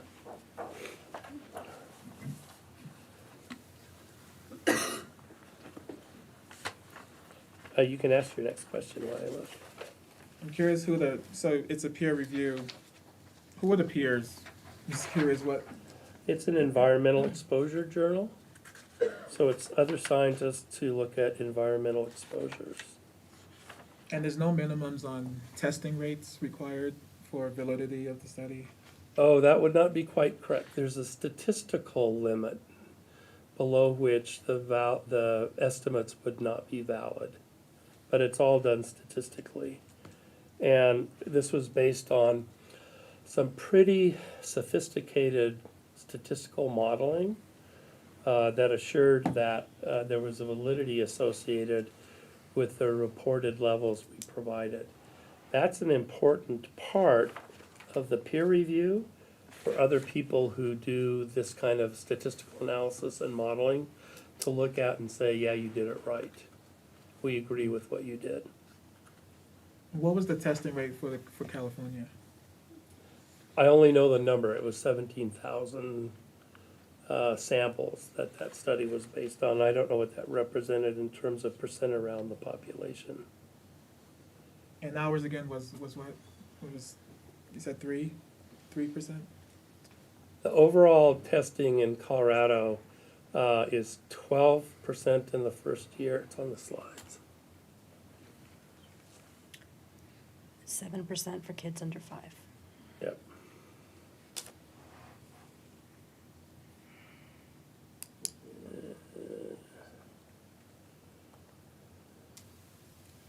Yep. You quoted it quicker than I can find it. There it is.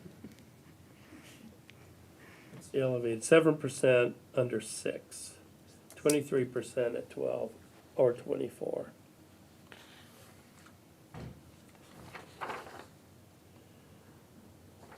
Can we get in the nitty gritty for a second? Yeah. On testing methodology. So, you've heard of this flame atomic absorption spectroscopy? Yes. Spectroscopy. That's the traditional method, right? Is that what they're using For for testing? No, we're using blood lead level testing, you mean? That's a lead, environmental lead testing strategy, right? And that's not done in this? No, this is a level of lead in your blood. So there's environmental testing, which is done on soil and air. And then there's, I have a blood sample, I'm gonna see how much lead is in it. And those are two different matrices. And because there was no environmental testing done in this study, that wouldn't come into play, because Because we're looking at that end point, which is the blood serum level. So, if you think about the health impacts of lead, it's all about how much gets into the blood. So that's important. That's why we focus on blood lead levels at CDPHE and the Childhood Blood Lead Level Program. It's really to say, where is it high in kids? Because there are things you can do under your own control that are on our website that can reduce your exposure regardless of where you live in Colorado, in terms of not bringing dirt into the house, making sure that your drinking water meets the standards for drinking water standards, or adding, if you have old pipes, like in inner city metro Denver, making sure you have a water filter that filters out lead. So there are things you can do to reduce your own exposures. Certainly the exposure is important because that's how it gets into the blood. And at the end of the day, what we are focusing on is that end level about where is it high in children. Whereas whatever the exposure is from all of the sources. So we don't know in any of the individual samples whether that child lived in a house that had lead pipes or lead paint and lived close to an airport. We are able to control for the percent of homes that were new build and therefore unlikely to have lead. But we couldn't say in any single home whether or not there was lead in the house, whether or not there were activities like hobbies or other issues or occupational exposures that we didn't know about that translated to levels. We don't even have information of in or out migration of children from the area. We just have the blood level. So I hope you can understand the concern, right? That if you're focusing on the outcome of the lead level in the blood, but we have such low testing rates, it's missing a whole half of the equation, which is, okay, well, if we can't really get a good number there, then we can at least test for exposure to get some kind of, that's the concern, is we're not getting enough testing of our community in Westminster. I agree that I believe we need more testing. I also believe that the results of the test average across the airports provide enough information to have confidence that those levels are representative of the children living within 1, 2, 3, 4, and 5 miles from an airport. But that's an average of the 12, right? When we're Yes. concerned about the one in our Yes. city. But there's no evidence in the testing that your blood lead levels are higher than any of the other airports. I guess the concern is with such low testing rates, we don't know. And that's the point of testing, is we would like to know what's happening in our city. Yes, Counselor. So that's why we want to increase testing rates. And for Westminster and for other communities across Colorado where there are residents who live close to airports. Okay, thank you. Thank you. Probably feel like you've been under the microscope here, but This is a very important issue.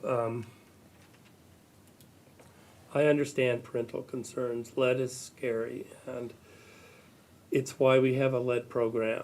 And it's why the health department is really dedicated to reducing lead exposure from all sources in order to continue to see this decline that we've enjoyed for the past 2 decades. We will never get to zero because there will always be lead in Colorado. And if we can focus on getting on all the routes of exposure And cutting those exposure routes off, we hope to continue to see those declines and not have impacts on the development of children in Colorado. So my question, it sounds like EPA would do the ground testing, you do the blood testing. I don't know how the two of you ever come together to discuss things, but in especially Green Knolls, I have been there in people's backyards with planes coming in for a landing, leaving for takeoff, and you feel like you can touch their bellies of the plane. And those folks are convinced there's lead in that ground, right there on that pathway, coming and going on that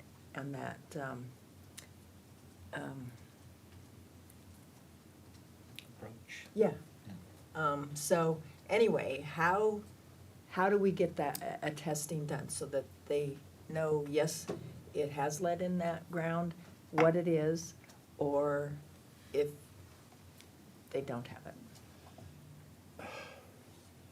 I think the best answer I can give you, which may not be the answer you want, is that if we could increase testing in the area and show that the levels are high, exceed that reference level to a high degree, that would change the perception of the risk, both in terms of CDPHE and our lead level testing program and the EPA who designates hotspots for cleanup.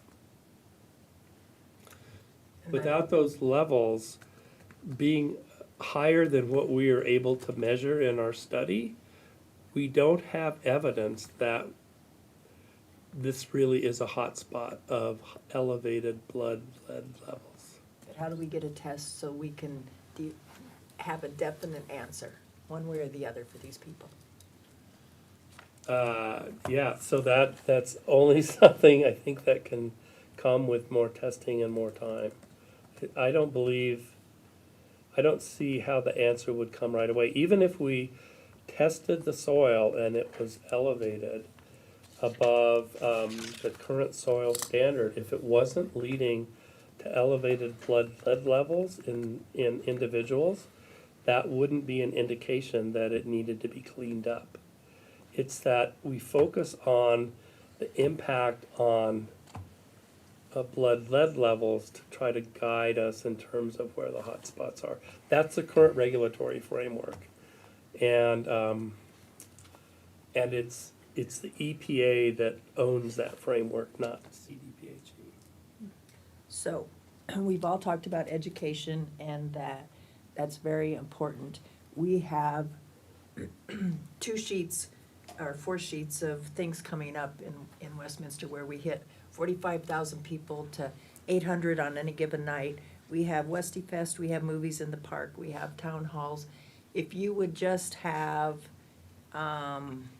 even one of these slides that can be reduced, so something that we could hand out. We're there, we're with people. We've done it for opioids to bring consciousness to parents and understand what's going on in their community. We could certainly do this. We just need the information, the correct information, and what people need to do. We can provide you with that content. Okay. If you get it to us, we'll get it out. Thanks. I have one more question. And this is, so, you said you can't answer but maybe the policy director, if she can, on the proposed bill, there's I'll read the bullet. I'm curious what the impact will be. So it says, this will require CDPHD to conduct periodic testing for presence of lead in the blood of individuals who reside, work, or attend school or childcare near such airports. What kind of testing will that, do you know what kind of testing they're referring to there? Thank you for the question, Counselor. I'm Lindsay Ellis. I'm the Director of Legislative Affairs at CDPHE. We're not able to comment on the pending legislation, but if it were to pass and we were be tasked with implementing it, I can follow up with you on that. Okay, thank you. Mayor Pro Tem. So, again, I appreciate you fielding all these questions. I know the testing specifically, you said her, I'm sorry. You know what, it was Councilor Carmelia and Councilor Demont were ahead of me. so that's why Oh, I I think didn't they see her jumped in. hand. Yeah. You go, no. Go I for already it, put my foot in my Councilor mouth, Camilla. now it's your turn. Okay, so real quick, I'm gonna reiterate one point, which is, I'd like to go back to that slide on, what is the CDC elevated lead level? I believe it was 5, right? No, 3.5. 3 point, okay. Five. And so the study overall shows that even within a half mile of every airport that we tested in the area, essentially, we are under the CDC elevated blood lead level. That's correct. Right, okay. I wanted to just set that stage. And then, a real quick point, I know we've discussed the schools a lot. My question was going to be, have we partnered with the school boards at all to advertise testing, and especially with that local public testing that you mentioned, if we could get some of those machines out to schools and have those be centers. That's just an idea I'm suggesting. I think that'd be a really great idea. I know we did I'll bring that vaccines. back to the program. Yeah, thank you. And then a thought for us as a city is, I don't know what the capacity that we have for this would be, but providing filters perhaps for an economic level, I don't know what that level would be, within 2 miles of the airport, might be something that we could do. Might be able to provide subsidized filters, which is like water filters, or something like that for those within 2 miles. I don't know if that would help. Those are two different, that's the airport, it's still, my thoughts are kind of conflicted there, but it's a thought I've had for a long time, is can we help provide subsidized water filters for some economic level in our city? I don't know if that would help them at all, but just thinking out loud. Yeah. Anything else? Oh, You he's guys got something. answered. Just remember their water doesn't come from the airport. Right, I know. I had that So, thought as soon as I said it out Now, loud. that being Yeah. said, I don't know, and the city manager probably knows how many well water homes there are in the jurisdiction, but that's, so that would be the one area where groundwater could be impacted Yeah. by groundwater drain off from the particular area. Got it. Counselor Demott. On the note of any of the educational stuff, it would be nice to partner with our environmental advisory board if we're gonna try to distribute. That seems like an appropriate group who could help us with that, and they usually have booths at these things. On testing, I know, like, I've looked at, as a member of the CNR, I've looked at some of the tests that have come out of like Superior and stuff, and I guess it just speaks to how difficult it is, because like, if I read it right today, the one I was looking at said, out of 14 tests, one had very trace levels, but it was also in a house that was old enough that it potentially could have, you know, had lead paint in it. So with that kind of setting stage for my other question, so I've lived in the countryside neighborhood my entire life, and so it's not like the airport's new or the countryside neighborhood's new. I'm probably in, I think there's one part of the neighborhood that's a little bit older than the part I grew up in. Is there any, like, when did testing from CDPHE start? Like, is there any ability to go back in these areas and see how blood levels have done in these particular areas over the last couple decades? Not knowing how far back you started, you know, doing these tests, I imagine it's some time, because you have some statistics around how Colorado in general is doing. Yeah. You know, but I'm curious, because we've heard a lot of the concern, and I understand the concern of the community, but I'm just curious if there are trends around these airports, being that these are a lot of long-standing neighborhoods, to either ease or not the community's concerns. Yeah, that's something I'd have to go back and ask the lab folks if they have sufficient testing. Again, it gets to the counselor's question about testing's pretty low. It gets back to whether or not there's enough tests to give you a valid estimate of what the levels might be. Yeah, and that, I think that's fair. I think it would be interesting, you know, for CDPHE to look at that and see over last handful of decades, and again, not knowing, like, you know, when this testing kind of ramped up more. You know, as you mentioned earlier on in the 80s, this you know, it was in the car, so it's, things have changed a lot, so it may not even be a good representation, but I just thought I'd ask, because, I mean, it's certainly, as somebody who grew up over there, it wasn't something that you heard a lot about, you know, lead poisoning happening with people in the community, I guess. We probably heard more about Rocky Flats, quite frankly, so. Yes, But I thought I would ask. And again, another one of my experiences from my first stint as Chief Medical Officer. thank you. Mayor Pro Tem. Just had a couple additional questions about the testing, just to, so one, since we don't have full buy-in from the medical industry, is there, I almost was thinking that if somebody even checked the box and asked their medical provider to get the test, or to have their child tested, that they might still be met with resistance. And I'm wondering if there's some type of, I don't know, some way for the CDPHE to, for those parents who might be experiencing resistance to testing, to, you know, get some assistance or help, going back and saying, here's a letter, you have to do it, or I don't, you know, just some advocacy for that. I don't know if it's a problem, kind of imagining maybe, but Yeah, another good question. I think I'm anxious about having resources available to us to really start pushing testing throughout the state for people who take care of children, regardless of where the child lives. Again, I think I understand the concerns of the individuals living near airports. I also know that inner city housing and older housing still remains the number one exposure where we expect to see the highest rates, much higher than the kind of average level that we saw even a mile within an airport. And so trying to raise awareness across the profession is where we're aiming our activities. And I'll have to think about this issue about advocacy. It would not be in a clinician's best interest if a parent said, I'm worried about lead, to say, oh, don't worry about it. That's a little different, and it gets to your point about activating the other person in the exam room to asking for the level. I think you're correct, that increases the chance that lead levels will be tested if you activate either side.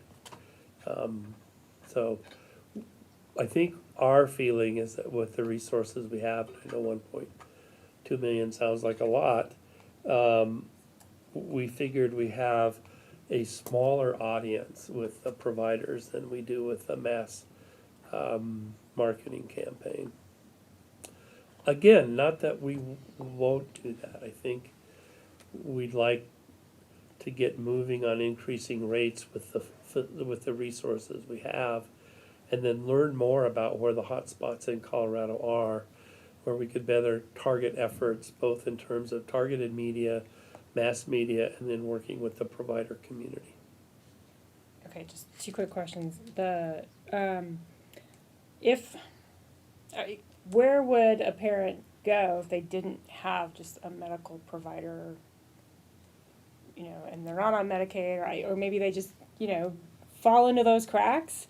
Yes, I would call their local health department. Okay, and And I don't think I'm supporting my colleagues. I'm not. I honestly, I think that local health departments, if they can't provide testing themselves, are able to help individuals navigate often the healthcare system to resources they can get to. okay, and then finally, so let's say we increase testing through education, et cetera. Do those tests automatically go to the CDPHE, and do you monitor, like, when would you know, oh, there's more testing? Are you looking at this annually, monthly? When might you be potentially reanalyzing? What kind of milestone are you looking to hit to say, oh, you know what, we have enough now where we maybe want to rerun some numbers? It's a problem I'm anxious to have, but we do monitor it ongoing. We get reported lab results every day. So if any person here or any of your children or grandchildren were tested, the day that result comes out, it automatically is transmitted to the health department through the laboratory system into our reportable disease program. And it's the Children's Lead Prevention Program that has access to those data and will be watching the uptake.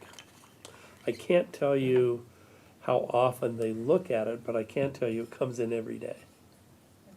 It's a real-time system, the same with all reportable diseases. So if anyone in the room got diagnosed with a reportable disease, it would automatically go the day it turns positive to CDPHE.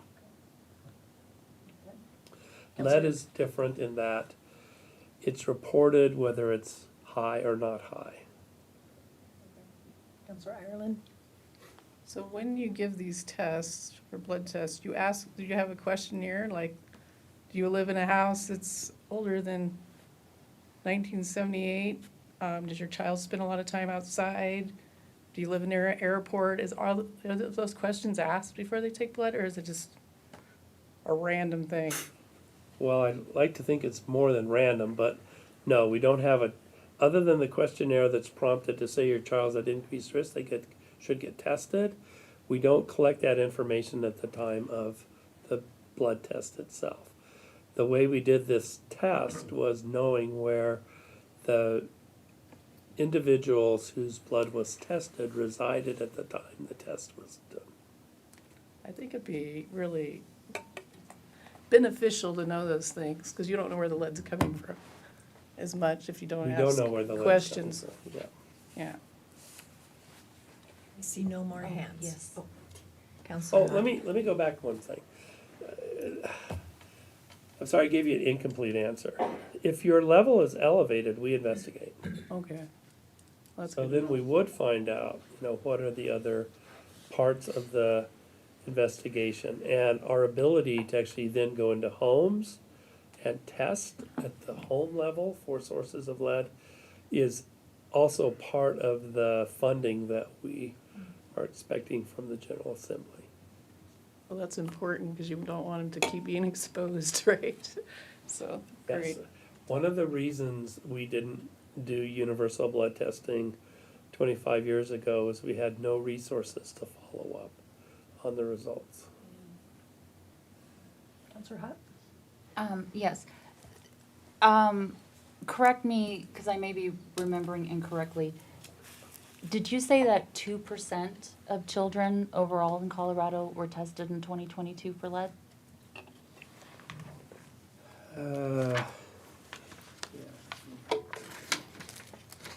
On average, no, 2% of Oh, tests are okay. elevated, yeah, so, Okay, so 7% 7%, okay, 7%. yeah, so here's those numbers. Right, so, I'm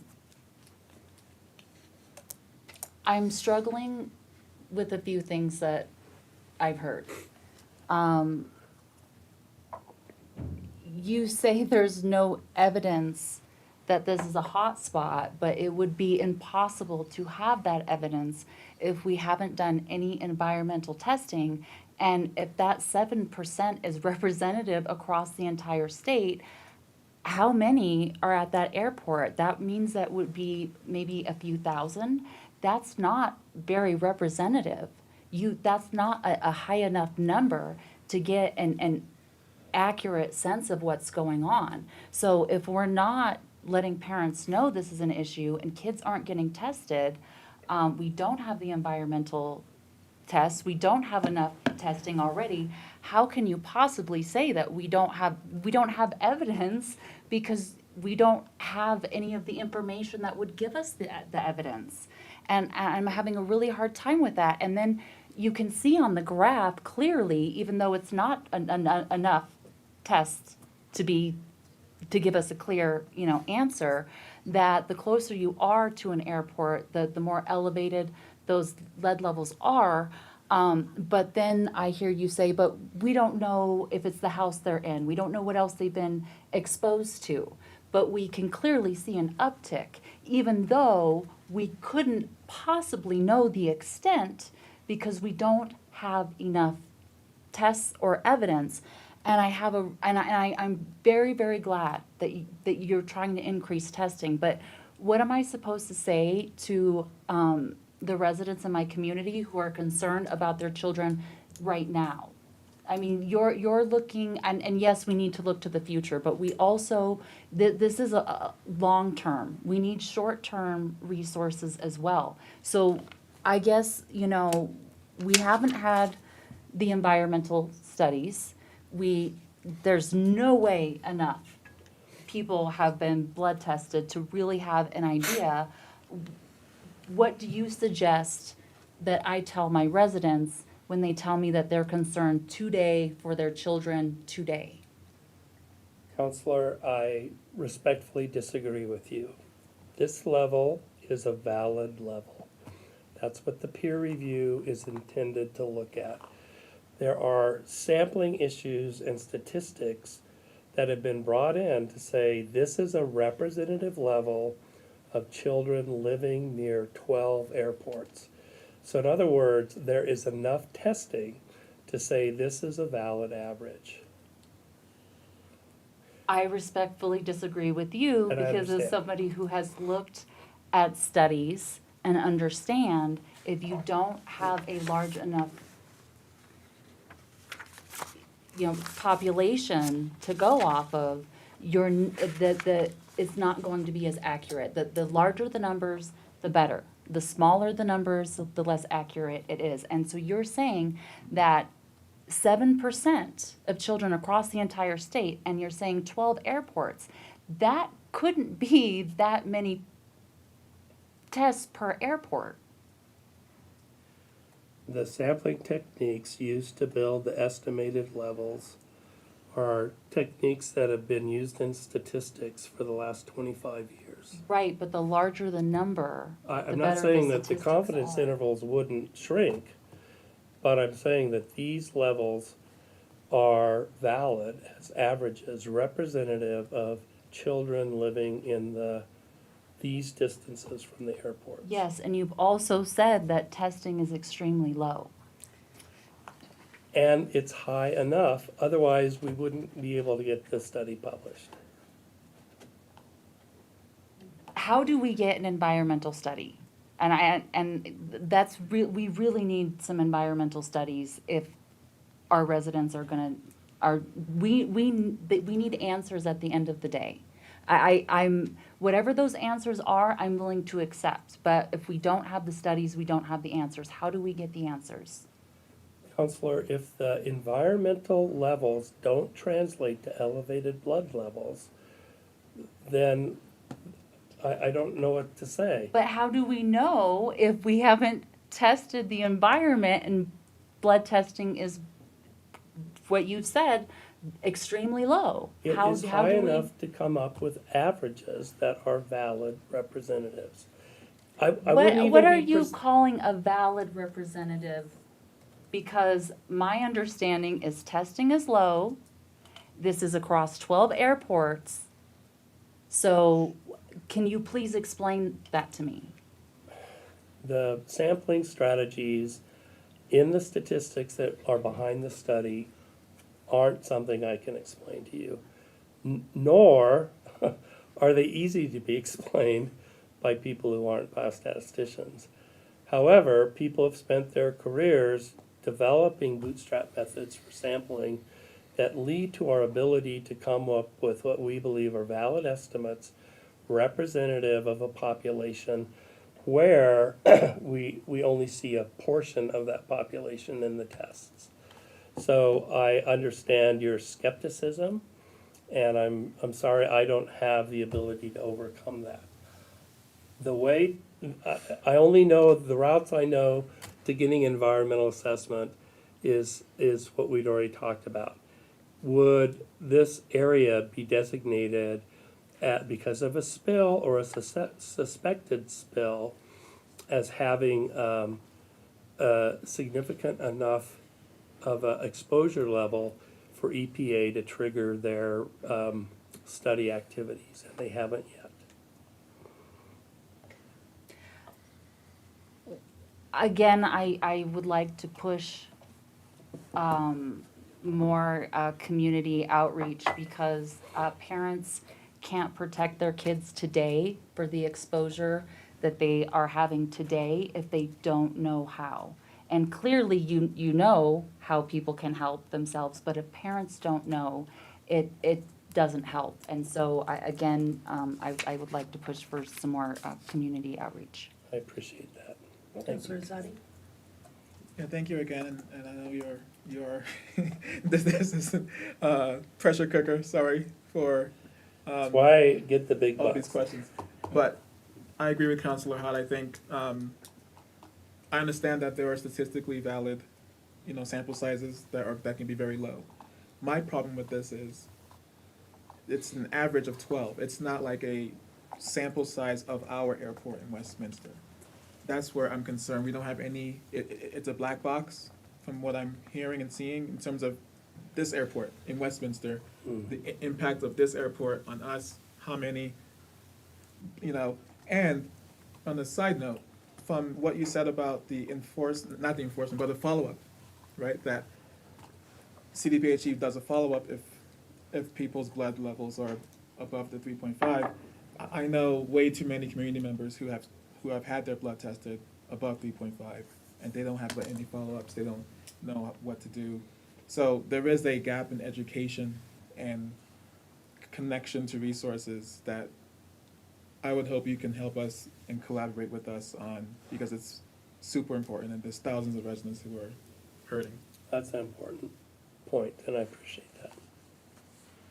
Councilor Demott? So I want to, for a second, separate these two things. So we're talking about people who don't know, which I totally agree. We need to make sure that we're educating the public that this is something that's important. But then we also addressed people who are concerned. So maybe we could focus on that, because if somebody is concerned, what I think I heard you say is probably their own practitioner would be somebody that could test that. Potentially they could reach out to the health department if they don't have those kind of resources to be tested. Is that, I'm seeing head nods, so.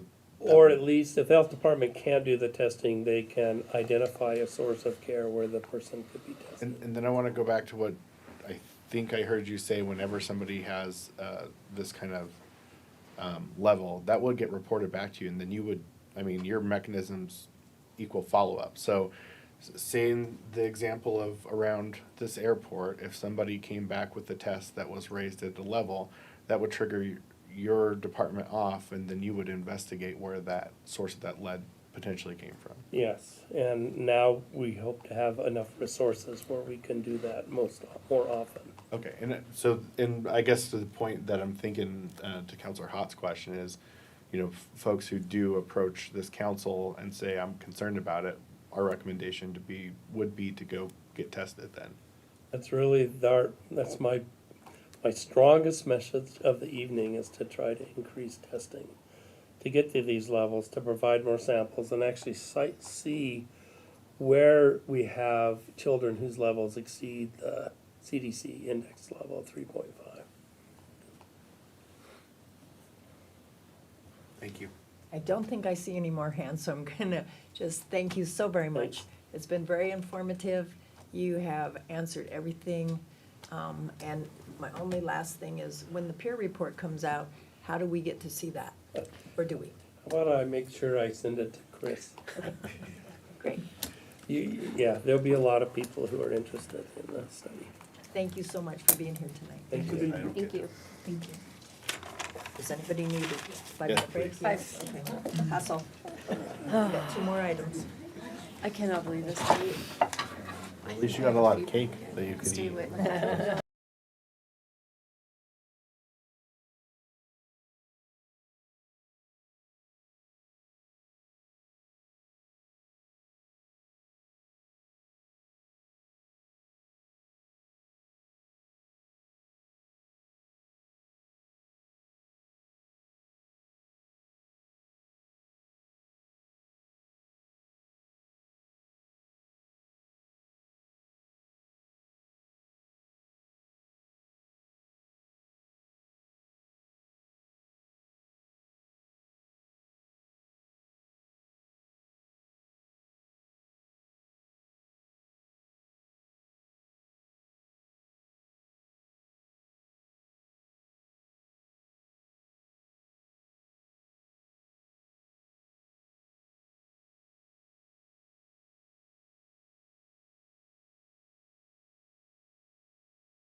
right at the beginning. Yeah. Kid, fortunately. Okay, next up. All right, Mayor, Mayor Pro Tem, Councilors, just real quick, 2 follow-up items from the last presentation. Number 1, we do have the 3 school district superintendents scheduled to come in during study session on 4/15. So April 15th, about, 5 weeks down the road to, talk to us about school activities, but this may be a conversation that, the previous conversation can be shared and discussed with the superintendents. And then on May 20th, so a month after that, we have both health departments, both Adams County and Jeffco health departments coming in to present and talk. And so again, from a public information campaign perspective, both of those avenues may be beneficial to the community. But with that, we're now prepared for a presentation from the state demographer and, kind of what's happening in Westminster and our state. And so I'll pitch it over to John and our guests. Sure, thanks. This is Nancy Gideon with the State Demography Office, and we're pleased to have her here with you. And these presentations have always been very interesting and enlightening for our community and the council. So without further ado, we'll turn it over to Nancy. Okay, good evening. Thank you for having me. And my name is Nancy Gideon with the State Demography Office, and I'm the estimates demographer. And tonight I will give you some information about Westminster, but I have to couch it in the idea that we are doing, a lot of our data comes at the county level. And so our data on age and a lot on race and ethnicity is at the county level. And so when we put together estimates for municipalities, we are extrapolating down from the county. And because you are one of our multi-county jurisdictions, we will be focusing on Adams County and Jefferson County. And as a preview, they're very different in some ways, especially when it comes to age. And we'll see some of that as we're going on. So I'm just going to start with some basic overview of Colorado population trends in general. And so population in the state is still growing, but at a much slower rate than it has been. Births are down and deaths have been increasing. Migration and mobility are slowing down, and this has started even before the pandemic, that people are moving less, and there have been fewer people moving to Colorado, or rather, I should say, there's been less net migration to Colorado since about 2015. Each year there has been less. Still positive, but just less each year. Obviously, the growth in Colorado is concentrated primarily along the Front Range. Aging impacts everything. We consider it to be one of the most important characteristics when we're looking at populations because it affects services provided. Do you need schools or senior centers? Things like that. And there's increasing racial and ethnic diversity in the state, as there is nationwide. Over the past year, and actually this is 2 years ago now, our most current estimates are for July of 2022. And these rankings are, for the growth on the left, are looking at just that 1 year time period from 2021 to 2022, July of each year. Weld County was the largest growing county by total numbers, and it was the fourth in terms of its percentage change. Adams County is on the list of top 10, but Jefferson County was actually lost population during this 1 year time period. But Jefferson continues to be one of the largest counties in the state, ranked number 4, and Adams is 5th, right behind it. Population changes for 3 reasons. Someone's born, someone dies, someone moves in or out. So natural increase, births minus deaths, or net migration. Looking back over 52 years, this chart goes back to the year 1970. We can see all 3 of those factors, how they change the population each year in Colorado as a whole. The blue bars is that natural increase, births minus deaths. And it's relatively stable over time compared to those red bars. That's the net migration. That's the number of people moving in minus those moving out. You'll note in the late 1980s was the only time in this 52-year time period where more people were moving out of Colorado than moving in. The 90s, though, we had very steady net migration to the state. Early 2000s, it dipped, the dot-com bust, particularly if impacted Colorado during that time. But since about 2005, all the way to 2019, Colorado has had pretty stable net migration, people moving in. But this idea that growth has been slowing, you can see that on the far right, from about 2015 through 2022, which is the last little bar. Both the blue bars, that natural increase, there's been less every year. Still positive, there's still more people being born than dying each year, but that change is less each year. And the net migration, those red bars as well, less each year, still positive, but definitely that 2021, we saw our least amount of net migration since about the year 2001 or so.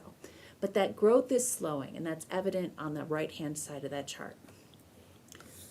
So we have these charts for all 64 counties in the state, and here I've combined both Adams and Jefferson counties.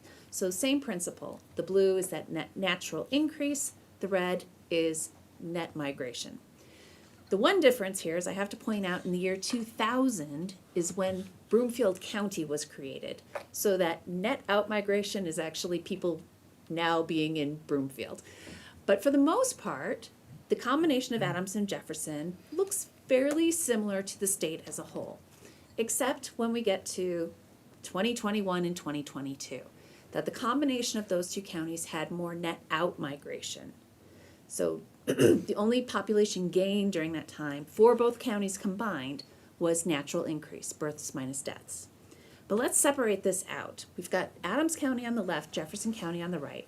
And this time we're only looking at the past 22 years or so, from 2001. But you can see the difference between these two counties. They're on the same scale, so unlike some of these other charts where the scale is changing, here they're the same. And so definitely Adams County, we are seeing much more natural increase, births minus deaths, and more net migration. Jefferson County, on the other hand, its natural increase is narrowing down. And we'll see when we look at their age profile exactly why that's happening. Our data also shows that Jefferson County had more net out migration in the early 2000s, but did see positive in migration from about 2010 to about 2019 or so. But the past 2 years, 2021 and 22, were kind of hard on Jefferson County. They had very little, it's hardly noticeable, natural increase and had net out migration. Their time period from 2010 to 2020, both counties had increases. Obviously, Adams County is growing faster than Jefferson, and Adams County is growing faster than the state as a whole when it comes to that percent change. But that 2020 to 2022 time period, obviously, that was during the pandemic. Things were in flux. There was a lot going on, but Adams County still had positive net migration. Jefferson did not. So when we put together the municipal population for Westminster, we're looking at data from both of those counties. And for Westminster as a whole, from 2010 to 2020, it had a percent change of 9%, an additional almost 10,000 people during that 10-year time period. Now, the split between Adams and Jefferson, the rate of growth in the Adams County side of Westminster was faster than in the Jefferson County side. And as you are probably well aware, the Adams County side is larger to begin with. But it's that last 2 years, from 2020 to 2022, we saw already that Adams County was growing, Jefferson County had a decrease. And so in the way that we do our population estimates, we had to reflect that in both sides of Westminster. As a comparison, I put in two of Westminster's neighbors, Arvada, which is primarily in Jefferson County, and Thornton, which is almost exclusively in Adams County. Given that Adams County increased, Thornton saw a percentage increase from 20 to 22. But Arvada, because it's mostly in Jefferson, and Jefferson as a whole saw that decrease, our methods would show that it also had a population decrease. So let's talk about age. Age affects everything.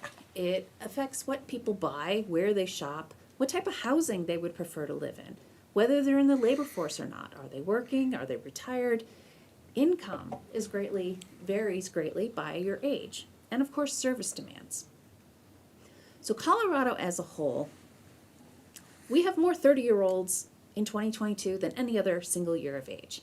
Across the bottom, we've got 0 babies to the left, elders to the right. This chart goes from age 0 to 90 and above. And so if we look at age 30 or so, that's the tallest bar. There are more 30-year-olds. Typically, Colorado attracts our in-migrants tend to be those young adults, people between the ages of about 25 to 38. And that really shows up in our age dynamic. This idea that births have been decreasing and growth is slowing. You can kind of see that when we look to the left. There are fewer children in each age group. So there are more, actually, peak births in the state occurred in 2007. So those kids are now 16, turning 17. They're probably juniors in high school. There were more of them than every other single year of age behind them. So in a school district, in theory, they would have smaller classes. The sophomore class is probably a little bit smaller than the freshman class, and so on and so on. So that's that growth is slowing, births are decreasing. But aging, we are now entering a period where we're going to have more people in that 65 years and over age group than Colorado has ever had before. On this chart, these purple lines to the right, people aged about 58 through 76 or so, those are the baby boomers. Those are people born between 1946 and 64. And they are replacing a much smaller group, that silent generation. Colorado did not have a very large population of people born in those years. And so the baby boomers are replacing them in terms of that age. So we're going to see large increases in that percent change when it comes to that 65 and over age group. Now again, we have this for all 64 counties, and all 64 counties are different. Adams County looks fairly similar, we'll flip back and forth to Colorado as a whole and Adams County. The difference between Adams County and the state as a whole is that Adams County does not have that larger group of baby boomers, basically. Adams County still sort of has its peak in those young adults, people around age 30, but it doesn't have the as much of an older population. But if we look at Jefferson, very different. Jefferson still has their peak person in probably those early 30s, but they also have a much larger population, either 65 and over or heading that way. Jefferson County and Adams County has sort of that lull, that decrease of people in their early 20s. And if we had the same chart for like Denver, you would know that they all seem to go there. Denver has this huge concentration of people in their early 20s through their 30s.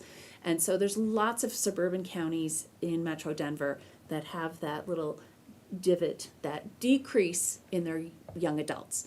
Essentially, places that do not have, say, institutes of higher education often will see those decreases. But if you looked at Larimer County or Boulder, they've got huge, huge amounts of people in those early 20s. But all that being said, let's look at the two of them together. Adams County is in the blue bars, Jefferson County's in the orange. And where they overlap, they have the same number of people in each age group. But you can definitely tell from this that Adams County has a larger child population. They have more kids under the age of 18 than Jefferson County does. But if we look to the right, Jefferson County by far has more people starting at 50, 55 and over. So the composition of these two counties is really quite different. They both seem to have their peak person at around the age 30 or so, or not peak person, but the most number of people in any single year of age are in those early 30s. But on the other ends, Adams is much younger, Jefferson has an older population, or a higher share of people in those older age groups. So if we looked ahead in our forecast to 2030, Adams County, like most of the counties in the state, is looking at a fairly level change when it comes to the kid population, people under the age of 18, the 0 to 17. So the blue bars are what the population was for each of these 5 age groups in 2020, and the orange is what we project it to be in 2030.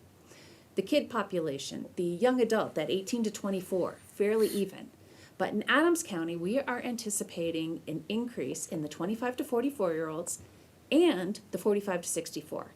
Virtually every county in the state is looking at an increase in the 65 and over. So the increase we see there in Adams County is not unique to any other county in the state.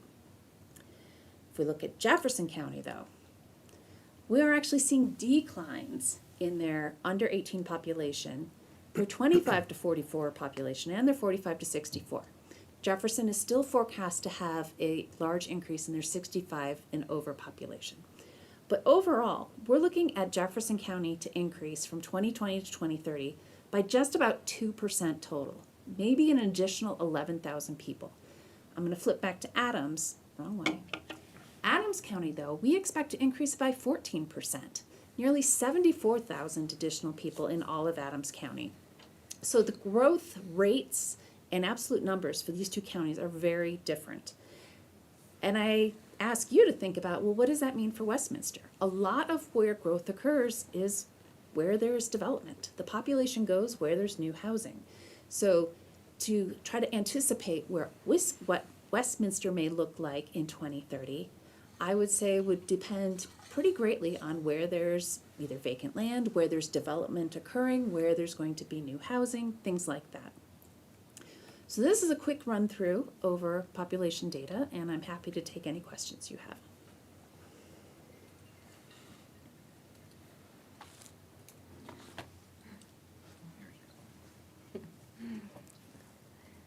I don't actually have a question. I was just going to say thank you for confirming all of my suspicions. Yes. Tim. Oh, Did you want? Oh, doesn't matter. Okay. Just a question regarding, so when we talk about the type of development too, does that have an impact on the demographics that we might see? 'Cause we have some single family, like, but not a ton that will be developing versus we do have more multifamily that's coming online in some station areas that we've planned. So I'm just kind of curious. That in Jefferson County, I feel like we do have some in Adams as well, but we probably have more single family in Adams. Maybe there's, I don't know, maybe it's mixed. I'm just kind of curious if that has any pull on demographics. Definitely. I mean, anecdotally, and even in our own lives, we would know that, well, typically apartments have smaller households. Apartments are smaller. Typically, people who do have children enjoy having a single-family house with a yard, things like that. And if you look at your existing population, you'd probably find that those trends hold. So it would be a safe bet to say that in places where there's going to be new single-family housing, perhaps dependent on its cost level, you may see more families with children move there. We kind of see that in Weld County. Weld County has a high percentage of children. There's a lot of kids in Weld. And we happen to know that there's a lot of single-family housing and that Weld County, especially compared to, say, Larimer, has a lower cost point for buying a house. So, yes, we would assume that there's going to be larger household sizes, probably families with children in single-family homes, and that typically multifamily, apartments especially, are going to have smaller households, typically maybe a single adult, 2 adults, but we can get data on that from the American Community Survey where we can see the composition of households. We also do have forecasts on types of households, number of households and types of households, whether it's a single person, 2 adults, adult with child, things like that. But we don't sort of decide what type of housing they would live in. But that's something definitely that local jurisdictions can see probably from their own existing information. And the American Community Survey can definitely help with that. And then just the other thing that you mentioned, like deaths are up, and I'm just curious, So- why?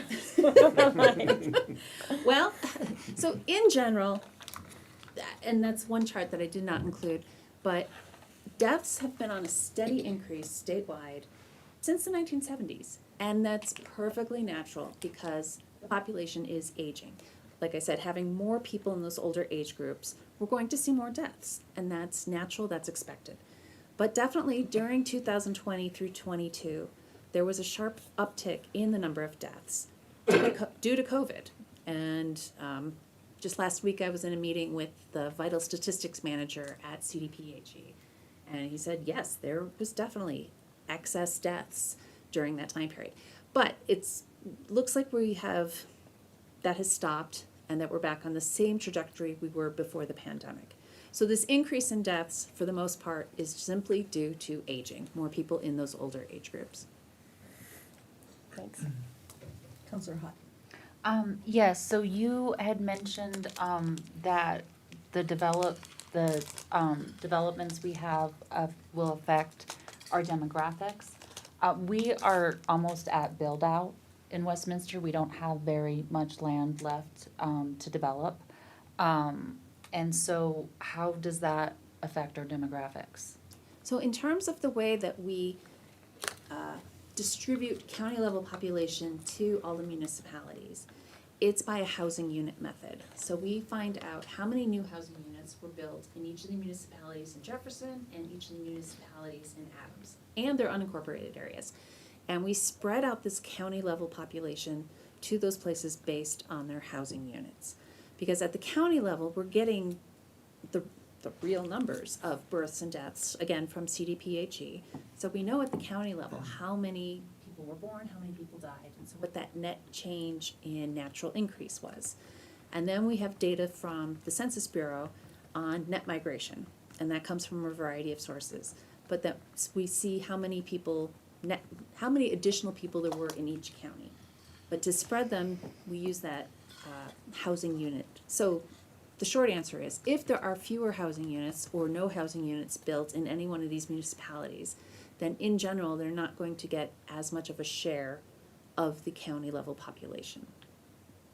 How does that affect, businesses and the economy?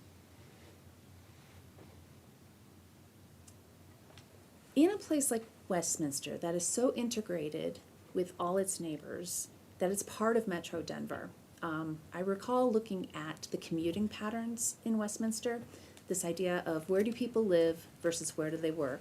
So like, where do the people in Westminster work? Where would they commute to? And then for all the jobs that are in Westminster, who is filling those? And the idea that the number of people who live and work in Westminster is relatively small. And in a way that makes sense because you're so close to and so connected to Arvada and Thornton and Broomfield and Superior and I-25 and 36 run through. So there's a lot of flow. And so just because there may or may not be additional houses being built may not have that much impact on the number of jobs that the community has.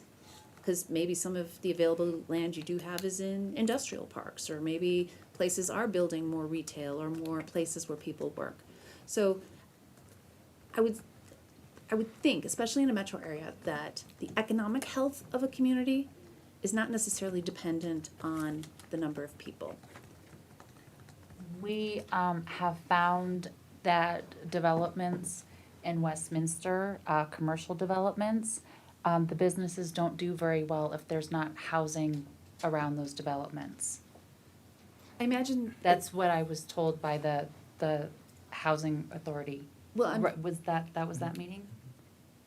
So in terms of businesses that rely on, as I say, rooftops, people coming to consume services or goods, so retail, accommodation and food services, general services, dry cleaners, banks, all those types of things, that yes, often a business will decide where to place their location based on how many people are nearby.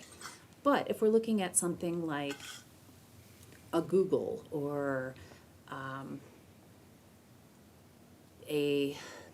thinking of all the businesses in that office park that's actually up near by the airport, that if it's a professional and technical services, if it's businesses that are sort of exporting their goods that aren't dependent on selling their products to the people who live nearby, information services, software engineers, corporate offices of things like that, that they rely on people to come work there, but they might be coming from all over the metro area to work there, but that they're selling their products or services to perhaps a national or even global client. So I would imagine different kinds of jobs, different kinds of businesses rely on a local population more than others. I'm thinking of a couple shopping centers, Walnut Creek, the Promenade. They've been redeveloping the Promenade over and over, trying to figure out. And so that's where I was going with that, Right. that question. And so one thing about age that is interesting is that we know that people in those older age groups are less likely to buy things and are more likely to consume services, primarily healthcare, eating out. Whereas somebody who is younger, who's establishing their household or things like that, they're more likely to buy furniture and clothes and things that are taxed, sales tax. And so that is a big difference. In some communities where they are seeing this change in their age dynamic, people are likely to buy things differently and consume different types of services. And we know that it can definitely have an impact on sales tax revenue. But yes, probably lots of different businesses that if the age composition changes, there may not be as much demand for certain things as there was before. Thank you.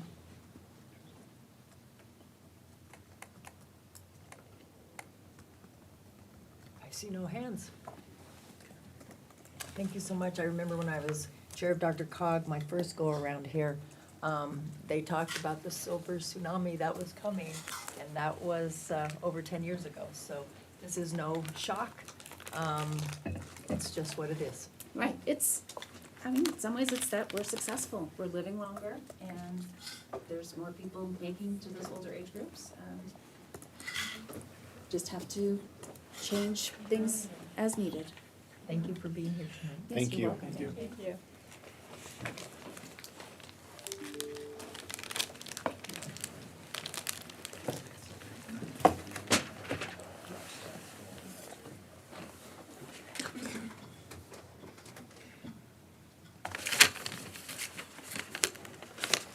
That's what I had noticed in the back of my head.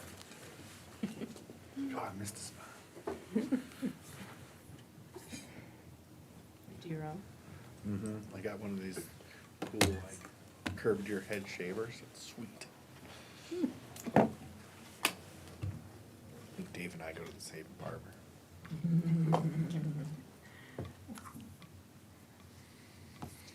All right, Mayor. We're, if you remember from the budget process last year, we did an after-action review and, got some feedback from the council about things that the council thought would be appropriate to improve upon. And so the Policy and Budget Office has worked over the last several months to kind of relook at our process, but wanted to give you an orientation on what the Policy and Budget Office is all about, but then certainly talk to our budget timeline. So with that, I'll turn that over to Assistant City Manager Chris Lindsay. Go ahead, Chris. Thank you, City Manager Freitag. Good evening, Mayor and Council. Happy to talk to you tonight about the Policy and Budget Office and request your feedback and direction on a couple of items that we've identified here. I supervise a couple of different groups within the City Manager's office, the first being the Policy and Budget Office, which we'll talk about tonight. The others being the Municipal Court, the City Clerk's Office, and City Hall Operations. And I'll be actually meeting with you tomorrow at the Municipal Court to talk about an orientation on those items and provide a tour of our Municipal Court facilities. I do have some staff in the Policy and Budget Office who are in the audience in case we have any questions, and I'll introduce them as they come up if we get to them. I did want to start with just strategic plan, especially the guiding principles. So the Policy and Budget Office, we support all the departments in the city in their efforts to meet the strategic plan priorities and the guiding principles that council has identified within the city's strategic plan. And then those guiding principles, there's two that really stick out for our work group: transparency and accountability. and stewardship and thrift. And as we go through the couple of slides tonight and talk about process, I think, reflecting back on those two guiding principles will help guide our discussion this evening. I do want to note, and I'm really proud to highlight, that our budget is built on best practices. The city has received 3 distinguished budget presentation awards in a row now. And that is the Government Finance Officers Association's, there's a panel of independent reviewers who review the city's budget document to ensure that we're meeting best practices and GFOA guidelines that were established by GFOA and the National Advisory Council on State and Local Government Budgeting. So the last 3 years that we've applied, which were also the first 3 years that we've applied, the city has received this award. They've determined that we met the criteria for the Distinguished Budget Presentation Award, which represents the highest form of recognition in governmental budgeting, and its attainment represents a significant achievement by the city. And then on the right, I would like to note that within the last 2 weeks, the city staff has learned that we've actually been awarded the Government Finance Officers Association Triple Crown Award. And the Triple Crown Award is for recognition for the budget, which is up there, the city's annual financial report, and the city's popular annual financial report, the cover of which is up there. These are delayed because certainly the budget you're completing at the beginning of the fiscal year. The financial report you complete after the fiscal year is closed, and then the popular annual financial report is after that. And the last one, that popular annual financial report, takes all those accounting and audit documents and puts it in a short 20 or less pages, easy to read format that reports on the city's financial state. So that was for 2022 that we recently received that recognition. We're really excited about that. We're going to be highlighting it moving forward. And we will be submitting for the same 3 awards for 2023 after we get through the completion of our annual financial report and the completion of the popular annual financial report. So I want to talk a little bit about what the Policy and Budget Office does for you and for city staff and for all our community. The first word that's in there, policy, we really think of that in terms of policy review and guidance to both council and staff. I think most recently you're most familiar with the items that are in the legislative sphere, so we're very active in both the state and federal legislative arenas. Certainly with the state, I think many of you are aware, January through May, we're active with the city's contract federal lobbyist, Amy Atwood. I would just put in a plug there. Tomorrow, staff will be meeting with Amy and the governor's office to talk about the transit-oriented communities bill. We'll be meeting directly with the drafter who's been responsible for that bill, so that's a highlight there. In the federal arena, the city works throughout the year with our federal contract lobbyist, Mike Dino of Squire, Patton, and Boggs. We've been working with them recently around the federal budget process and city requests for community project funding, or what we used to know as earmarks. Also in the policy arena, Policy and Budget Office works on the strategic plan through a collaboration with the city manager's office. We think of this as the single most important document that the city council creates and leads, because that drives so much of what we do after that. It establishes the policy priorities for the organization and sets the framework for which staff executes following that. And then really the budget is built on that foundation of the strategic plan. Our staff works on performance measures. We do ballot measures. Certainly at the direction of City Council, we support the drafting of ballot measures to improve operations and put items in front of the voters. And then lastly, I would highlight those long-term financial strategies. Working together with a lot of partners across the city, especially those in the finance department, we review current and potential strategies to sustainably fund operating and capital investments. And I think I can highlight a little bit more of that as we talk about the other word that's in the office title, the budget office side of this. So really we think of this as budget development and management. At any one time, the staff that's here this evening is typically thinking about 3 different fiscal years worth of budget and financial reporting. So at this moment, the city is operating in the 2024 fiscal year, so we're helping our partners in operations and capital across the city spend those budget dollars to the items that we've identified through the city's budget. But we're also working to close out fiscal year end 2023. In the meantime, and you'll see on the next slide, we're planning for how we're going to create and develop a budget for 2025. So it's often complex and it involves a lot of questions as conversations begin as to what fiscal year we're often talking about. Our budget development really starts with those revenue projections at the front end. The city has restricted and unrestricted revenues that drive a lot of what we do. Restricted revenues are typically used for specific purposes and provide less flexibility with allocating funds to projects and operations, while unrestricted revenues, and you could think of items like sales and use taxes, interest earnings, property taxes, those have a lot of flexibility and usage across the city's operations. We work with finance to monitor these on a monthly basis. And you might think of the CU, University of Colorado, Denver, University of Colorado, Boulder, Leeds School of Business financial forecasting and reporting project that we've completed the last several years. And we will be doing that again this year. After that, we get into the operating budget and the capital budget through those items that are listed. I think the operating budget is probably the easiest to understand. Certainly that's paying salaries and benefits, that's paying the cost of day-to-day supplies, contracts and others that help city staff operate rec centers and our police department. Our capital improvement project planning, on the other hand, is a CIP that really sets a capital plan for the city moving forward. And it sets major investments.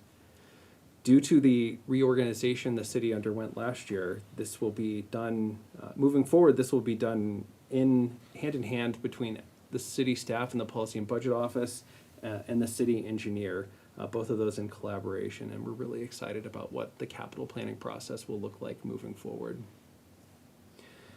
Our Human Services Board is one of the items in our budget development process, and I'm going to hit that in a couple of slides, so I'm not going to mention it right now, but certainly it goes through our budget process like the others. Utility financing is another key piece in our budget process. You think of this in terms of rate recommendations and typically a capital plan. And we're really excited as part of the reorganization that the city underwent last year that we moved the financing team from the city's utility, from the Public Works and Utilities Department and into the Policy and Budget Office. We believe this offers a real connection to the city manager's office and to city council as we create financing strategies for major projects and we set rates for our utility moving forward. And last but not least, this alternative funding options concept. We're constantly exploring options and feasibility of alternative funding options to fund operations and capital planning. I mentioned earlier the idea of federal earmarks. That's one we're actively involved in right now. In fact, the mayor passed on some information just today from Congresswoman Caraveo's office that we've been really active in recently.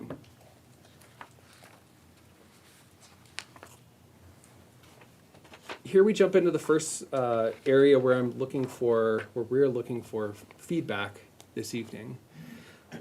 So the staff heard the feedback through the after action report we undertook last year, and we worked through that feedback to adjust our touch points with City Council and to the community to help us gather priorities and to help us and you guide to budget development as we work through this year on the 2025 budget. Some key highlights here. are certainly a community survey that leads into our budget process, the strategic planning process, which we'll be undertaking in a few weeks, a budget town hall with our community, and a June budget retreat study session to confirm priorities as we move forward. So we have items that are listed here in large swaths. Most of them are across a month or two. If council is comfortable with the process that we're laying out here, we will return with an information-only staff report that highlights specific days where these items will take place as we work to hammer out the details of our 2025 budget development process. I think a couple of key pieces I would like to highlight here. Certainly, it's mentioned April or May, and I understand that earlier today we confirmed May 15th for a budget town hall. We would like to co-host a community budget town hall with City Council to discuss the 2025 budget and conclude with a collection of requests from our community. Then we would like to take those and the strategic plan priorities and come back to you in June with a retreat. We're calling it a retreat. We believe that will take place during a study session on a Monday evening, just to be clear.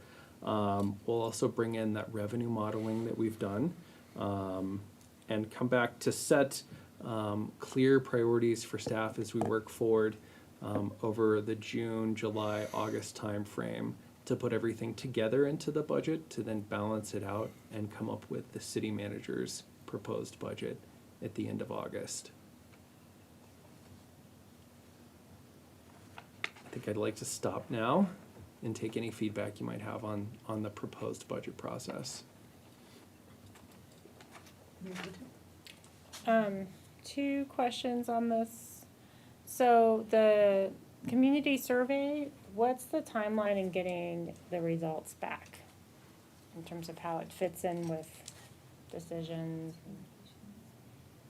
So that effort's being led through communications, and I don't have a firm date off the top of my head. Do you? Aaron Berder, Policy and Budget Administrator. At this point, they're looking to launch it in April, but the time frame of when it will be returned and come back to council, they're still working through those details. Well, it would be helpful to really have it before the budget retreat study session. So I don't know how long it will take to crunch the numbers, but there's that. And the other question I had was, so we're gonna have a budget town hall, and is there any other input activity that's planned for the community in terms of soliciting budget requests? Because I think we were a little bit light on that last year. So I think our focus is that budget town hall, and then any items that might come up through the community survey process to get those done on the front end. I think in addition to those, new items, our traditional items of submitting community budget requests will be open through social media to Okay. coming to the podium on a Monday evening. And then multiple public hearings that are at the end of the process, but the hope is those right up front to solicit. Okay, and then the budget town hall date, I don't know how that works with the CNR, if that kind of overlaps with the CNR meeting, let me think. No, those are First Thursday. or first Thursday. It does, the 15th does, it's a Wednesday and it overlaps with the DRCOG meeting, so I don't know if the Thursday of that week might be available to folks on the 16th, but I'd prefer to hit both, if possible. I think we're looking for council's direction on Thursdays that. are usually pretty open for me. Yeah, same. There's a lot of city stuff on Wednesdays. So cancel your Pilsner. Is that Pilsner night? I can move my Pilsner for the city, I suppose. Is there anybody that can't do the 16th Of May? of May? Mayor, I just want to point out that you asked us to avoid graduations, and there are 3 graduations that evening. Just 3, is that it? It's not a good day. Thank you, Abby. And we maybe have to just do it. They just have to miss Dr. Cog? No, Yeah. just put it on the 16th. I just But it knew is the there's week so many before. graduations, but We can't do it the week before. Remember the people, Well, you we want want the people people there. to come. Yeah, And so there's you 3 got graduations. 3 graduations that night, the people aren't coming. that's the reason May's crazy. Can you do it, anybody do it the 9th? 9th works for me. Yep. I do have a piano I recital have that Parks week. and Rec that night, but You can miss it, I can miss it. right? I'm fine tonight. May 9th, we can all do it. Abby? No graduations? Survey says. Yeah, that's what it says. I missed that show. Skittle.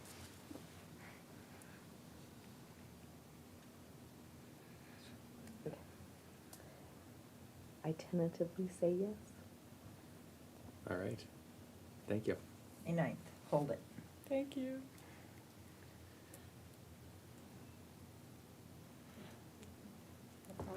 Thank you. It doesn't let me change it. I have it here and it'll have it twice. What time are we starting at? 6:30?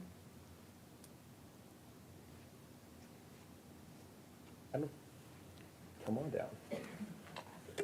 We actually have a meeting tomorrow with communications, or, sorry, today's Monday, Wednesday, with communications to work through those details and to build Thursday. Mayor Pro Tem's, suggested layout of tables and working in small groups for the conversation. So we're working through those details and further on Wednesday. Okay. The first target was the date, and then to work from there. So we will let you know shortly.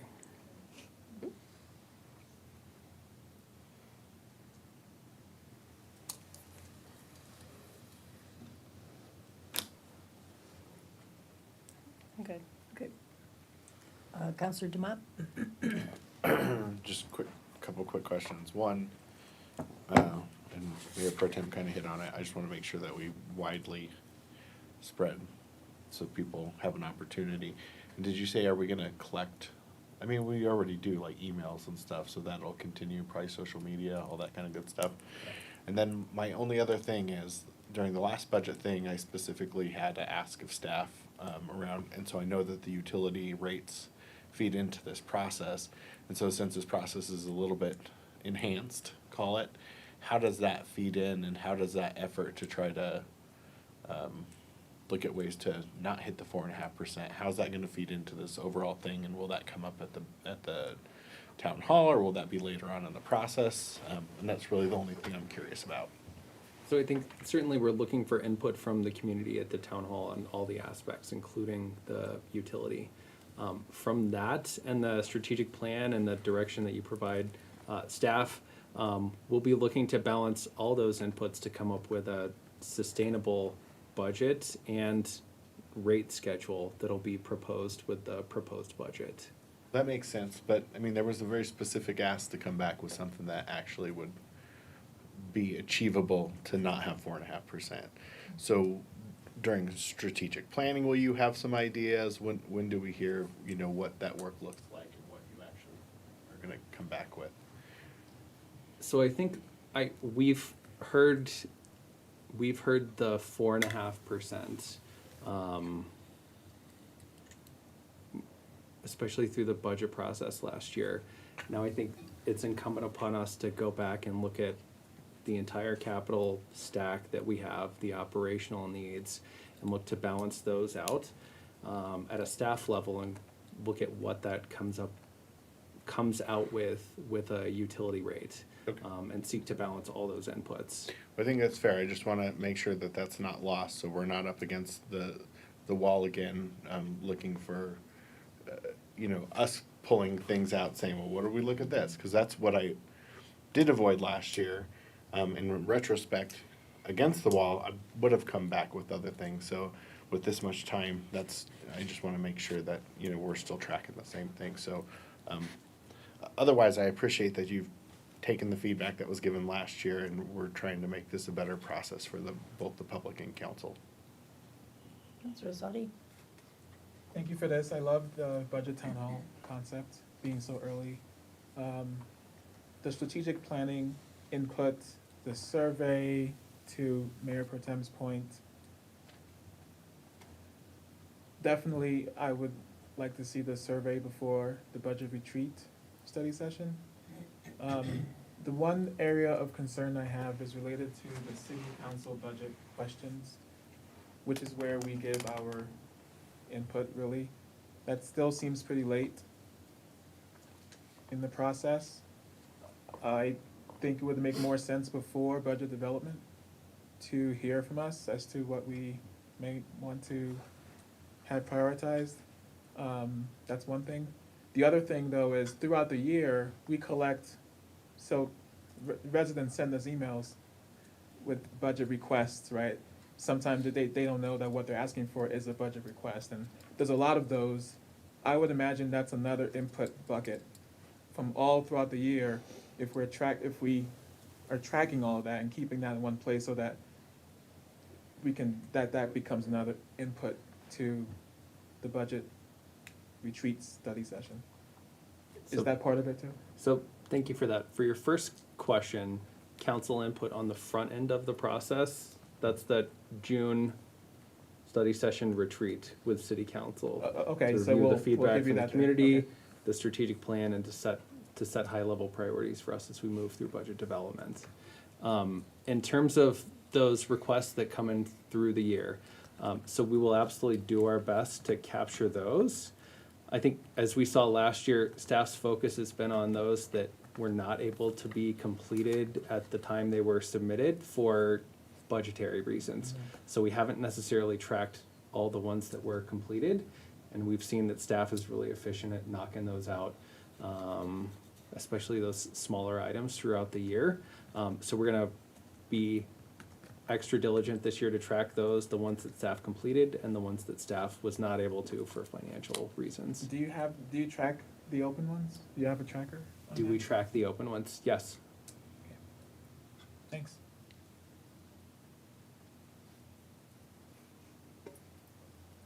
Anyone else? One more. The budget retreat, so last year, I'd be kind of curious to hear from those who were there. I'm just looking at a few of us. It was facilitated by staff, and I feel like it was a little rushed and kind of didn't give us enough time to pause and have conversations that would have been a little more productive. So I'm just wondering if that's something that we could dive into a little bit more about the format. It was so structured. You moved us through. It was that was accomplished, but I don't feel like the questions were deep enough to really solicit some of the what we wanted to focus on. / did we dive into the strategic plan themes enough? I that's how I felt with it, and I don't know if that's just a matter of maybe having a third party facilitate that so that staff can be a little more engaged in that too, or what. I just thought I'd open that up to see if anybody else felt that way or if it was I just. totally agree. I think it was too structured. And, I'm sure a lot of us will want to come with, so I had 25 proposals, and I got through like 13, and I felt bad, so I stopped talking, because we didn't have much time to actually have this free-flowing, what do you want to see, the event was mostly summary of how the budget is structured and what's in it. I think we need more talk time between us. Maybe you hold us accountable and you say, hey, before the budget retreat, a week or two before, give us what, Councilor Zadi, what are your proposals? Send it over so you guys can see it before, rather than me just presenting a list. It didn't really make sense. So I agree. And I think, again, that's the idea behind the June budget discussion with city council, to get that on the front end. Certainly after we've created a $380 million budget that's balanced, right? Changes are often difficult to make, especially that late in the game. So we want to make sure we've heard those up front. Yeah, I feel, what I'm commenting on was that initial budget session that we had, that you were gonna model that June session on. And so again, you know, for example, Counselor Zadi, you know, he developed some budget suggestions, but too late, right? So just kind of getting us prepped well for the June session, so that you're not so embedded in having created this beautiful budget that'll bring tears to our eyes, that we can't make any changes by the question and answer time. Government spending always brings tears to my eyes. Just kidding. Counselor Demott? All seriousness, though, I think there was probably some learning from last year where I think that some of Counselor Azadi's asks probably would have been nice to hear during the strat planning, honestly, because that would have prioritized some of the things that I think he wanted to accomplish in a way that staff maybe could have come back with recommendations versus the other. And I think that's always hard, especially, you know, it's your first go at it. And we have 3 new people, and I want to make sure that those 3 people understand the proper place to bring it so that you can try to prioritize it. But I also agree with Mayor Pro Tem.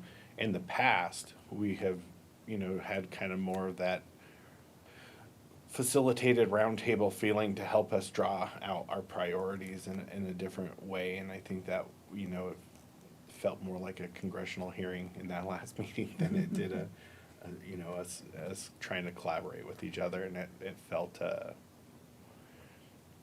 I guess it just felt more, I don't know the word I'm trying to look for. It just felt like a back and forth between staff and between council members, and it didn't feel collaborative, I guess is the nice way to put it. And I would rather be collaborative, because I think there are things that we go through these, you know, our priorities, and there's probably a shared value that's getting missed in the way that it was, you know, just the back and forth of it. So, and I think this is a good step, but I just, you know, kind of listening to Mayor Pro Tem and Councilor Azadi and thinking back on it, that's probably my takeaway, is like, how could we make sure that what councilors were trying to accomplish might be done in the right process in the strategic planning and in, you know, the town hall, so that when we get to the end, we're not feeling like, oh gosh, my priorities were completely missed, and how do I get these in, you know, in the budget? Because I feel like that's how it felt last year.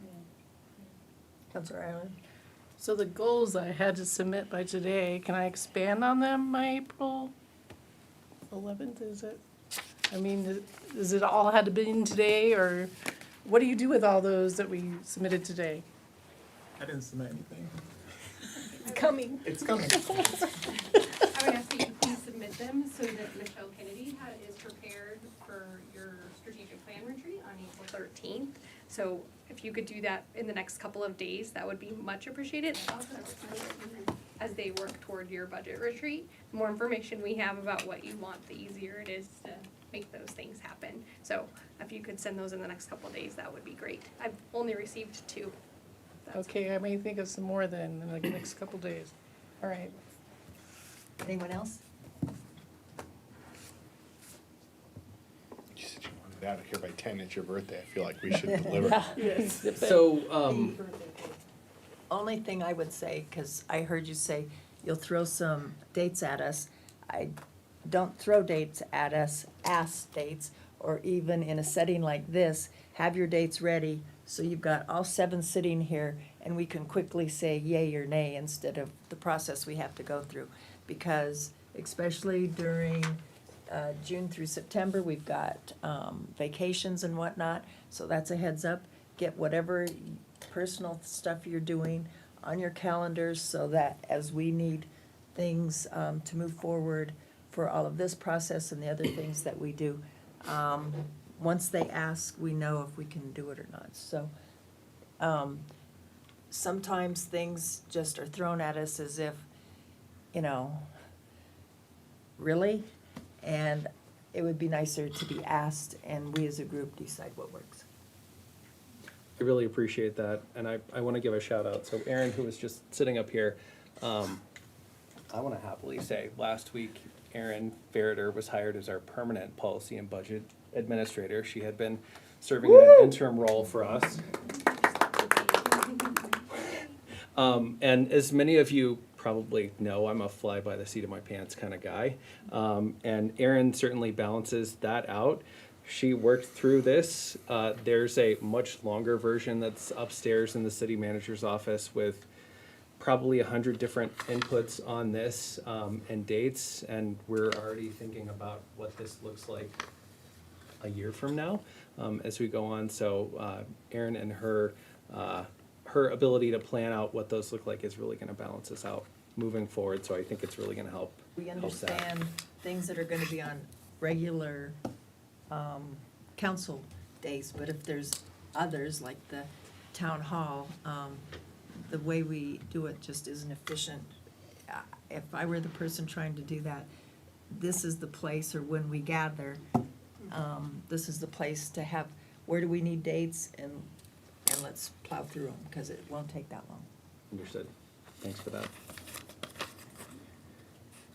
So regarding the Human Services Board, I think there was a request following the budget adoption last year to have a discussion about the Human Services Board and have council provide input on their process and their mission. So I wanted to just give a little primer on the Human Services Board. So the Human Services Board reviews grant applications from organizations that support members of the Westminster community and annually distributes $130,000 in city funds. They do this through the recommendations they make to City Council through the budget development process. They do this with the mission of aiding in food, health, mental health, and shelter services to Westminster residents. In 2024, the city and city council authorized 27 organizations to receive an average award of $4,800. While these awards vary in direct impact to different sizes of organizations, the Human Services Board has been directed in the past by city council to fund the most organizations possible so that the funds can be leveraged to seek other grants. The process to receive an award is through a grant application, which is reviewed by the board. That process begins in April with the release of that grant application, with a review of applications in June and July, and then recommendations for award made to City Council in August as part of the budget process. The application includes a narrative of the organization and their programs. They identify a number of financial items that we ask, and they provide financial documents, operational documents, annual reports to the Human Services Board.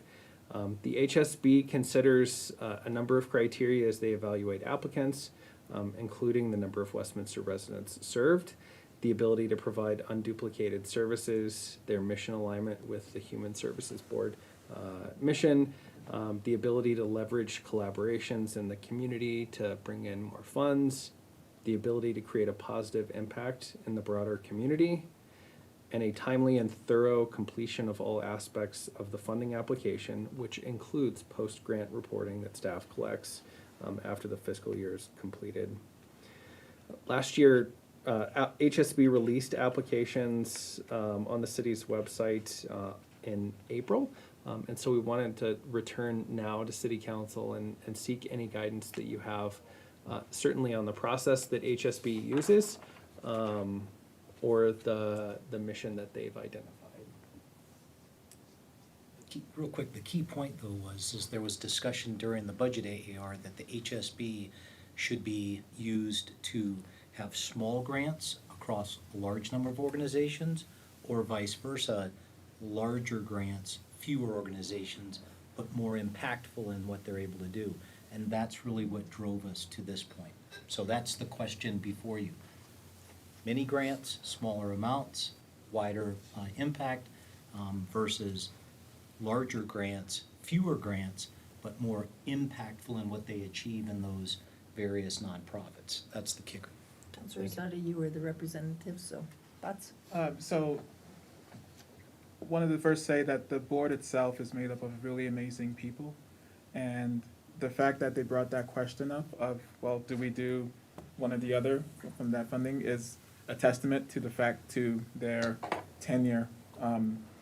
So I'm really proud of them and what they've done and all the nonprofits that we served over the last few years. The main problem, and not just from input from the board members themselves, but from a lot of nonprofits that I speak to who apply for this, the primary issue that is really prevalent amongst all of these nonprofits is the application process. So it uses the Common Grant application, which is wholly unnecessary for the small number of dollars, the small amount of dollars that we actually give. It's very tedious. They don't have grant, most of these folks don't have grant writers to take, some of them take weeks just to fill out our application for $7,000. It's not worth it. So many don't even apply because it's just so tedious. I would say, and there's a movement now in the nonprofit world to shift away from that to more tailored, smaller, more concise applications, depending on the dollar amount that you're giving. I would say, and this is Amber, so you are now, sorry, Councilor Hott, you are now the liaison. I talk with the board members and ask if they want to redo the application process and just have a custom, shorter, more concise one. I think that's the main barrier right now, from what I've heard. And my vote would be for less but more impactful, because with the COVID cliff amongst most nonprofits right now, most nonprofits are suffering and they're dying off. If not dead already, they will be soon, and they're looking for alternative funds and paths for funding. I think we should focus in on the ones who serve Westminster the most and give them more versus trying to spread the 250 across as many as possible. That's just what I see in terms of the need, so. With that, are you gonna be meeting with this board in time to, if they will need to redo the application, or do we need to make that decision? So you can proceed. Michael Parlow. Sure. Policy and Budget Coordinator that supports the Human Services Board. Yeah, good evening, everyone. Didn't want you to just sit here for nothing. No, I appreciate it. So usually we meet during the grant application review period during the summer. We do have a kickoff meeting beforehand just to get everyone together and divvy up the applications. But we could look to, at that meeting, discuss, or before that, have a meeting to discuss any changes that we might want to make to the process. I've heard the same complaints, that we've got people that it's not worth their time and energy.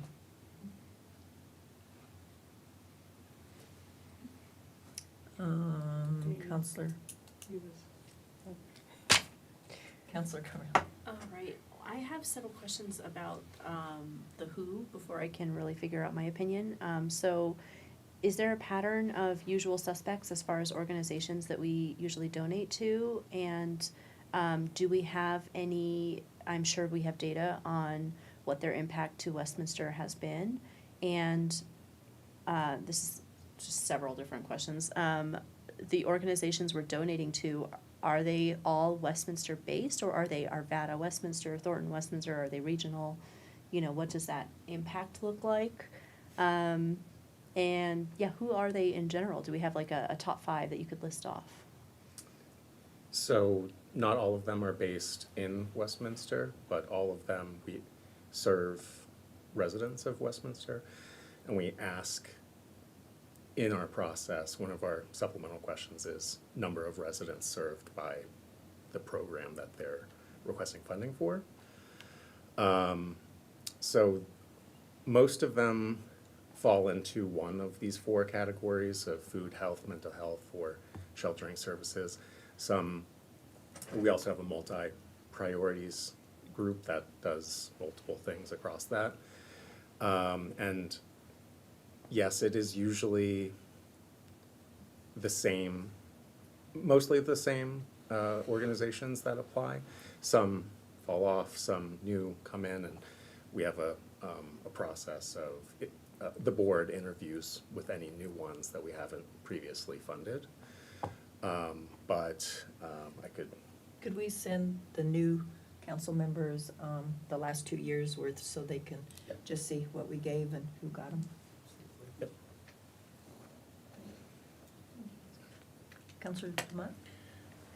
I've heard some of the same, but I had a different take on it, I guess. I heard, especially the ones that probably do benefit from a more serious grant writer, don't think it's worth the bang for their buck when they have to go through the same process as a bigger grant, is what I've heard. So it's, it's not necessarily the smaller ones I've heard necessarily have that same take on it. But with that being said, we have seen a lot of the same ones, and I have to imagine that some of them at some point probably just look at this, which maybe they shouldn't, but probably look at it as part of what they collect every year.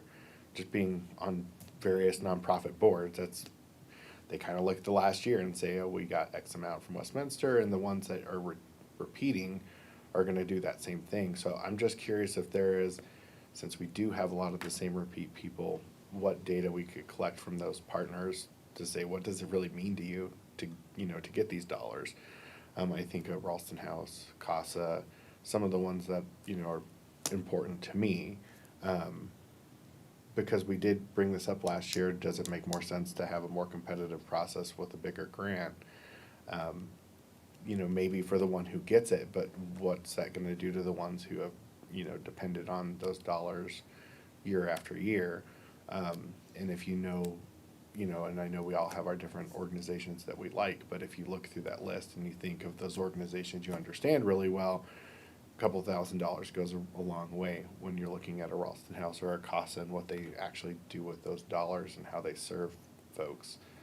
And so the other thought that I have, and I guess so that might mean I lean more towards having the mini small, but I also want to be sensitive to the fact that I do think that from what I've heard over the years, our process is a lot to go through for the amount of money that it is, and I do think that we should listen to that feedback.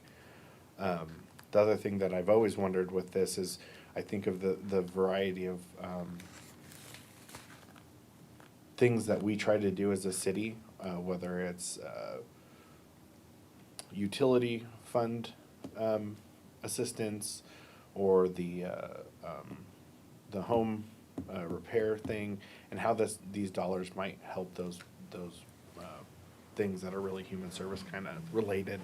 And I don't know if there's some thought that should go into that of do we fund these nonprofits, or are we short on dollars in those different areas that specifically I've heard council ask about a lot over the last couple of years, be it the flower in a box or any of those different things that we try to help folks that maybe that would help them stretch their budget and help accommodate bigger community goals, if that makes sense. I see heads nodding, so I guess I articulated that well, but. Counselor Ireland? Yes, I agree with Dave. If we're just gonna spend this money, it should be going towards the taxpayers. And the taxpayers are paying their water bills, and a lot of them can't afford it. So if we're gonna give out money, we should be giving it out to the people who actually gave the money in the first place. Instead of spending the money, other people's money, it's easy to spend other people's money towards whatever you want, but I think we should be focusing on the citizens and their budgets. Mayor Pro Tem? Can you remind me, the years past, we had about 150 that we gave out? 130. 30. It's been 130 for a while. We hadn't we had some COVID-related money that we put towards it, and so we had, I think, 2 grant awards in 1 year. What is the total again that we give? 130. 130,000? I'm sorry, for some reason I thought you said 250 this year. I don't know what planet I was just on. It was 250 last year. No, so it's So it was 130. Okay. The one that was double was, what year was that? Yeah, it was, That's it when was you took- 260 Yeah, Okay. because we 260. gave two award cycles. Okay, all right, because I was thinking maybe we could do a couple of larger ones and then some smaller ones, but, ARPA dollars, all gone. yeah, okay. I think I'd probably defer somewhat to the Human Services Board on where they think they would be the most effective, if they think that larger grants might be better. But I, you know, I also am sensitive to what Counselor Jamont pointed out regarding, you know, these smaller nonprofits being a little more dependent sometimes on these grants. I don't really have an answer now. I thought we had more money, and I was just gonna say do both, but now I can't do both. I don't know.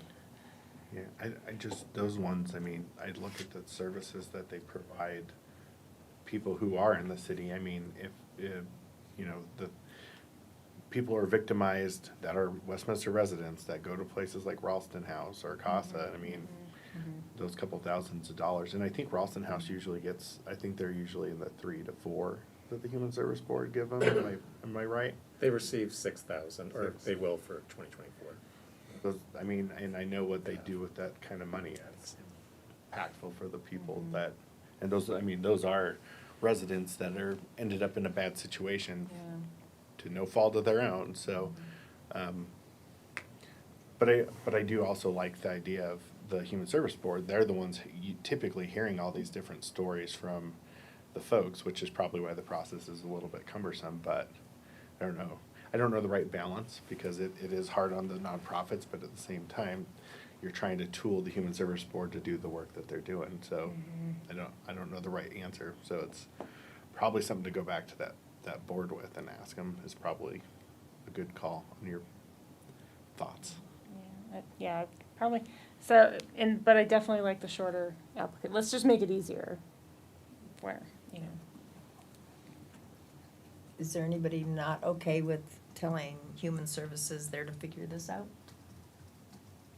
Whether we give smaller amounts and more people, or bigger amounts and fewer people? I would like to know the list of who they think should get it, because I think we should have a vote on it. Well, we do get to vote Okay. on it at the end of it. That's part of our Okay. budget.